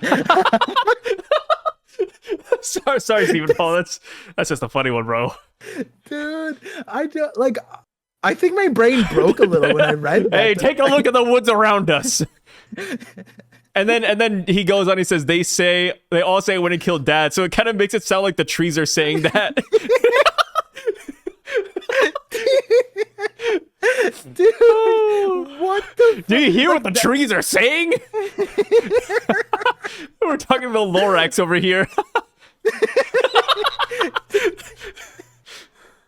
I need to know what a Viz reader reads this as. Does it make sense to someone else? Yeah, to you guys who only read the Viz, like, did you understand this one? This is a great chapter to exemplify why multiple translations need to happen. Always read more than just one. Don't just read TCB. Don't just read Viz. Read at least 2 or 3. Come on. And we're harsh and critical on all of them, guys. Like the Viz sounded better in other parts, and we were harsh on TCB. But this one is kind of egregious. This one makes no sense in the Viz. Maybe I'm just I don't know. Maybe the comments like Popar, how could you not understand? How could you not understand the popular phrase? Take a look at the woods around us. They're saying I killed his dad. It's like they got rid of half of the saying. Dude, oh god, it's like if I were to look at Par and say, "Hey, you can take a horse to water," and that's it. I just end the phrase. Like, okay. No, it's not even. It's like you see water and horse. They're saying he can't eat. Like, what? What does that mean? Oh, it's so funny. I got baited so hard. How silly of me to think, because I read this like, oh, I'm gonna get more clarification. We should prioritize reading this in both translations. Yeah, you were an idiot going to the Viz for clarification on this. Par was like, literally the build up to this. Par was like, actually, I'm gonna read it verbatim. What do they say about this that will clear the air? Take a look at the trees. Take a look at the woods around us. This is crazy. The woods are saying that they all killed our dad, huh? I'm gonna start saying that as a substitute. Like, oh, you can't see the forest of the trees. Take a look at the woods around us. That's killing me, dude. Do you see that tree over there? You hear what that tree was saying, barking about me? Oh god, that's good. It's Stephen so Paul good. is just a comedian, bro. I mean, there's a chance that Stephen Paul just he's never heard about this, and that's fine. Yeah. That's There's cool. also a world where this is what Oda meant. This is actual Oda's. This is what Oda said. We're just making fun of Stephen Paul for having correct translations. Yeah, Oda's just like, yeah, no, the trees were talking. Who did Loki talk to the last 6 years? The trees. He's actually schizophrenic. Yeah, Loki's schizophrenic. He just doesn't know what's happening anymore. Yeah, that would change that would change the last page so much, because like I looked at this last page as like Loki like actually serious actually thing. Hyden's like, no, not the schizophrenia. Like he's just like Loki's in some hallucination. Hyden's like, what did this motherfucker just say? The tree, the Yeah, woods. what would be perfect is if there were like question marks right after Loki said that. That might be why Gerd is like, it'll take months for him to fully. Yeah, CTE. Oh no. You need to put him in rehab. Oh god, he needs to go through a 7-month program to recover. Yeah. Oh god, he actually is just Kanye West. Well, I mean, technically, Harden does end the chapter off with a question mark. He looks really concerned. So maybe he's like, the woods are talking. What? Dude. And he's like, all of this started when Loki, like, he starts believing he's sun god. He's just like that's the start of this kid's. No one can lift Ragnar, but Ragnar's made out of like paper mache. That's why they never executed him, because he was like a mental illness. They're like, oh no, he just needs help. Like, Yeah, they just feel bad for him. oh my god. This was so, I didn't expect this kind of laughter here. Yeah, you didn't expect to laugh at Loki. Dude, I don't know what I'm laughing at anymore. Take a look at the woods around us. Is just insanely, unironically the funniest thing that could have happened. It's as funny as when you were batting for a kid and then you were like, do you think that Loki could, or a kid could scar the guardians of Rhodo's prison? It was a good question, all right? Yeah. I forgot someone in the chat came at me like for the kid slander. I was like, bro, I wasn't slandering kid. I was slandering size, trying to defend kid, and then being so crazy about it. Oh god. What were we talking about? Cycle me back. And no. To clarify on the kid thing, I said it would be really cool if Kid had his mark on Elbaf and we knew he was here already. Like. And then Par was making fun of it, but I thought it was a good defense. I said, hey, like, wouldn't it be awesome if, you know, we get to Loki's area and we saw those animals and they all had scars from Kid?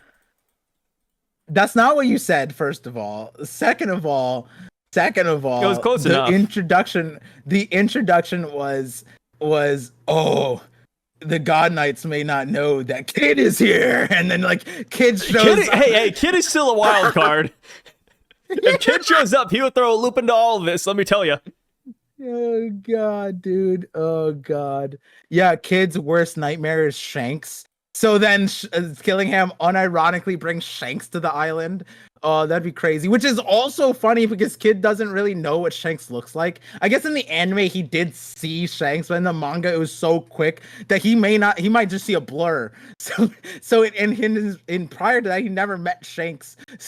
So if Killingham reached in to pull out the mythological Shanks that's scaring Kid in his nightmares, it would be like the most boogeyman looking Shanks. It would just have red hair and like a behemoth. That'd be crazy if the God Knights lost to Shanks. It'd be pretty solid. Yeah. Which that would be the only reason to bring Kid back, for his nightmare fuel. Oh god. And then Killer's nightmare fuel is just Kid constantly putting them into danger and killing off his entire crew for his stupidity. Oh god. The famous last words, no, full steam ahead, Killer. And Killer's like, no, maybe they'll kill us. Oh god. Oh god, what piece is good. I like this part though. What's up? I did like this part because like this panel, like I think Oda's doing a good job with Harden and Loki. Like the struggle that Harden had with his brother, it now makes sense. It's not even like Loki was like bigger, stronger, faster, cooler, even a legitimate whatever. No, Loki was also a dick to him. Like he was no reason on the ground bloodied up, just be like, also your mom is gross. Like damn, yeah, bro. I mean, but we talked about this though. Like kids say the darnest things, man. Yeah. It's all so like good. that's fine. But then I liked it, and I would have thought it was crazy if like in current time Loki just turned his head while on the ground, like I still I still stand by it. Your mom, nasty freak. Like Harden, like then all the stuff still makes sense. But I like that Harden's just like you see like the desperation almost that Harden has. Like this is like the one time opportunity in his life that he's had. There's no better opportunity right now to get rid of his problems, and he's contemplating it. He's about to axe him while he like this is the most dishonorable thing that a giant could do, right? Like the whole thing about Dory and Brogy. Dory hid was it Dory? Yeah, Dory hid his explosive wounds and didn't like wanted the fight to continue, die in battle, all that stuff, rather die from the wounds of like an explosive from drinking, right? Like it was more honorable to die to his best friend. And even like Yaru was talking about it, you know, in the Big Mom flashback, it was dishonorable to an extent that like Yoru would die from like lingering wounds at his old age that he couldn't recover from, which also, you know, slowly, but that also makes sense, that slow recovering wounds, because he's like 400 at that time or 300, whatever. But you know, in this moment, Harden doesn't care about the honor. He doesn't care about any of that stuff. He's like, this in all my years of living, Loki's never been more vulnerable, and I got to take this opportunity. And that's a huge thing for like I feel like Harden, where it's like we even look back at like Harden and Dressrosa, the entire reason why he was there was to get the Marimar no Mi to become a Logia giant who could become king and obviously overpower Loki in his mind.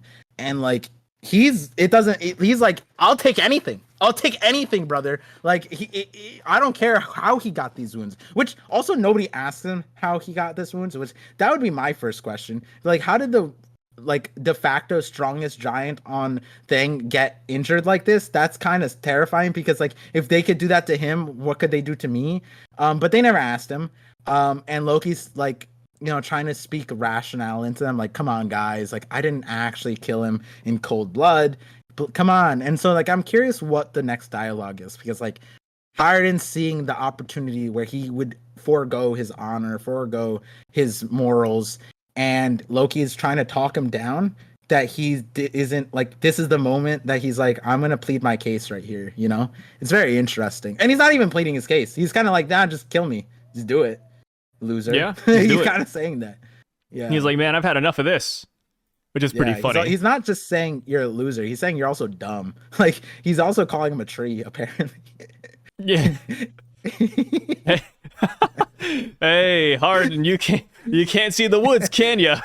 Because you are the woods. Speaking of seeing the woods, I think it's ironic that Loki says that. Like, you can't see the woods, you know, because he's the one with the blindfolds on, and he has the blindfolds on when he's a kid. What's up with that? True. Oh yeah, that's actually a good point. Yeah, so his blindfolds are not devil fruit related. It's just boom. Here's some blindfolds, dude. Yeah, he's Do you also think his not eyes wielding... are like special, or well, what's up? Yeah, another thing, he's also not wielding Ragnar from a child, which is discrepancy from Odin and Enma, right? Like a birthright weapon, right? Like that's not the case at the moment, it seems like. Or maybe it is, and he's just too young, maybe. Like maybe Ragnar doesn't change size, I don't know. But yeah, the blindfold thing, I actually like, you know, it's kind of one of those things that you just like, I don't know what Oda's cooking with that. I'm honestly down for the memes. Like anytime eye stuff comes up, you know what people think, does he have the Sharingan? Is he related to the Uchiha clan? You know, like that. I don't know what's under these things. I don't know what Oda's cooking. All I know it's probably good. It is interesting because it also seems like, does it look like in the last panel he has bandages under the bandages? In the last panel? Yeah. Yeah, you see under his because eyes? he's injured. Gerd put it there. Bandages under the bandages? Yeah, he probably lifted it up, put bandages. Yeah. So Gerd knows. I think all the giants know what's underneath the eyes, yeah. Underneath the bandages. Yeah. Or do you... No. What if Oda saw JJK and he said, I want that. And so he made Loki better than... Like, he's bigger, better, faster, stronger, and he has Gojo eyes. Oh, he has the 6 eyes?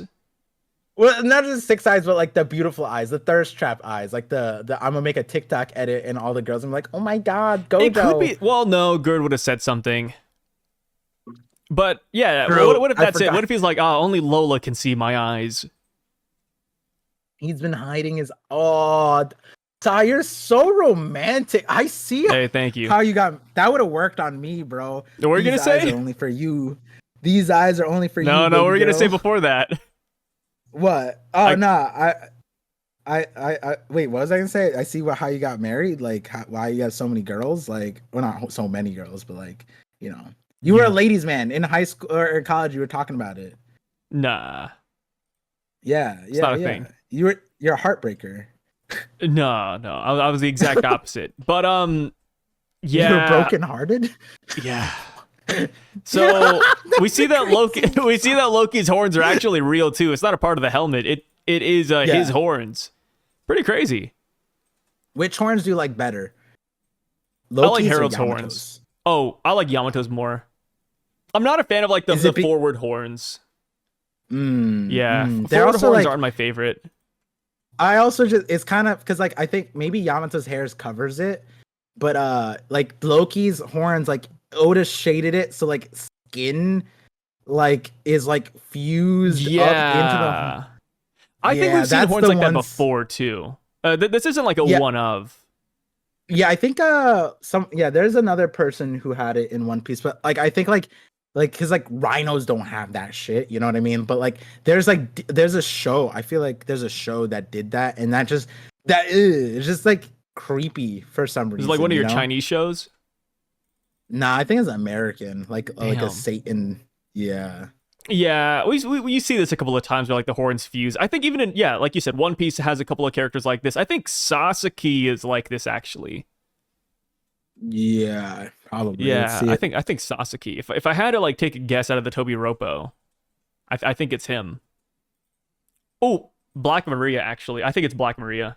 Oh yeah, I think it's Black Maria. But like the thing, Sasaki doesn't have it. Yeah, it's Black Maria. Sasaki's horns look like they're from his hat though. Let's see. Yeah, but we don't know. He doesn't take off the hat. We didn't really get that context. No, as a kid he had it. It's different. Yeah. Man, those Oni-Ancient Giants, man, they're spreading that seed far and wide. Yeah, Black Maria is a good one. Yeah, she has it. But the thing is, Black Maria has a lot going on for her that makes you like you're not even. You don't focus sometimes on the I forget horns. she has horns. Yeah, she has 2 great points, but they're not. They're not the horns. Let me tell you. Yeah. So when it comes to Kid Loki too, we've talked about the Kaido theory to death, right? People have already heard about that, but I mean, Spike Kanabo, like, what are we saying here, right? Like, the Loki King Herald Kaido theory, it doesn't look bad. Like there's not a lot of reasons, there's not a lot of ways to dispute it, minus the fact that people just don't like it, and I think that's fair, right? You don't want something to happen, you're like, no, I don't want that to happen, but you gotta admit, there are at least things here that connect them. Yeah, the irony is he's saying you are my sons and I love you both. But what we don't see is Kaido's in the like Kaido's somewhere else. He's like a child soldier at Vodka Kingdom in the meanwhile. No. Like Kaido's here. He's just in he's the POV. So he doesn't mean hired. Yeah, Kaido's in the background watching his dad give love to everybody else except for him. Oh god. Shout outs. Yeah. No, Kaido's an interesting one. Like because Kaido has a mystery background. He's like an Oni. We don't know where Onis come from. But and Oni seem like this weird, ancient giant human hybrid. Yeah? Easily. Drinking is there too. Like, is the drinking not because of whatever? It's just the Elbafian thing, Like, he's got that Elbafian blood in him, so he drinks like a madman. Like, is that what that is? Like... it's interesting. I mean, Onis also do the drinking thing. Maybe it's an ancient giant thing. Who knows, right? Like, it's so interesting. But like Oars had the same horns as Kaido, but Harold and Loki have the front horns, and we don't know the discrepancy because like Oda hasn't really given us a discrepancy. Like Sasaki has the front horns, but like Page One and Ulti have the side horns, and Yamato has the side horns. So like, what are we? Like, are those could just be random, like Fishman, right? Like when you spawn, it's just RNG what kind of horns you get. It could be, but like, but like with the Fishman, like the RNG matters because like you could be a tiger fish, you could be a shark, like you could be a random billfish, like you could be random, right? Do the horns matter? when we talked about this on stream too, because like Harold is like one of the, at this moment, not the biggest hypocrite, but like he's a huge hypocrite because he's like, I want the races to, like, he was kind of all about like peace amongst the races, except for ancient giants, because he wanted to hide slash like eliminate his attachment to the ancient giants, so he ripped off his horns. And it's just like, that sounds counterproductive to your platform of, you know, peace amongst the races. It seems like, wouldn't you want to He's denouncing ancient giants. Yeah. Yeah, and then his son has the horns. So what are you gonna do? Rip off his horns? And we talked about how it's like, to me, it's like, is there like a Saiyan thing, like a Goku thing, where you have to cut off the tail because otherwise you see a full moon and you become a rampaging gorilla, and that's like detrimental to like integrating into society on Earth. But like, you know, but at the moment there's nothing like that. And if there was something like that, like, that's a crazy nerf, I feel like. And also, they're already insanely strong. So, like, what could you possibly give them? Like, what is Oda gonna do for what the horns, like, mean? You know what I mean? If there was something like that, then yeah, sure. Get the horns off. Like, if it's like a Sulong thing, right? The Sulong had that, where they see the full moon, they become, like, insanely powerful. And the stipulation was you become uncontrollable, or like you have to train with it, and at the same time it stipends your life, like your lowers your lifespan a little bit because of how insanely taxing it is. At least that's kind of like the introduction that Jinbei kind of told us, I believe. Yeah. But then we have an example of Peckham's, who he would rampage endlessly as the moon lion, And you couldn't stop him. Yeah, and so they gave him sunglasses and gouged his eyes out. And that's why he loves Pedro, because Pedro could stop him, which is so funny. Yeah, very interesting lore about it. Because, like, that's like the seeing red and nobody could stop me, like, kind of thing. But, like, in reality, you know what I mean? And then he crashed out like that. He's like, don't worry, I got this. And he, like, went too long again. And, you know, and he's like, no one's going to be able to stop me when I see red. And then, you know, they stopped him, obviously, but yeah, that's what it is. Yeah, there's a lot of things going on here, man. So with that being said, what are you expecting next chapter? Are you expecting some Loki backstory? Are you expecting us to cut away? Like, what are we doing? And also, there was an announcement that we would get 3 chapters in a row. So after next week, no break as well. Oh. So yeah, we kind of saw that coming, but it's nice that they like announced it already. Yeah. Especially since recently we got 4 chapters in a row, and then we had random break. Yeah. And yeah, so when it comes to next chapter, I honestly don't know. Like, Oda could do a Holy Knights focus again, but this chapter is called God Knights. Oda left off on this Loki situation, which we've had other times where we left off the Loki situation and we kind of jumped around. I think like the God Knights continuing to be a focal point would make sense, but Loki is the other pull point, right? Because like I said, depending on like Loki's the focal point for Luffy right now. So wherever Loki ends up or whatever Loki divulges is insane for the direction that Luffy goes, because he holds the power of, or the knowledge of, who is on the island, and nobody else knows about really. Besides those guards that are still knocked out, and Gerd didn't wake them up and just beat up Road. But Rodo is another one, right?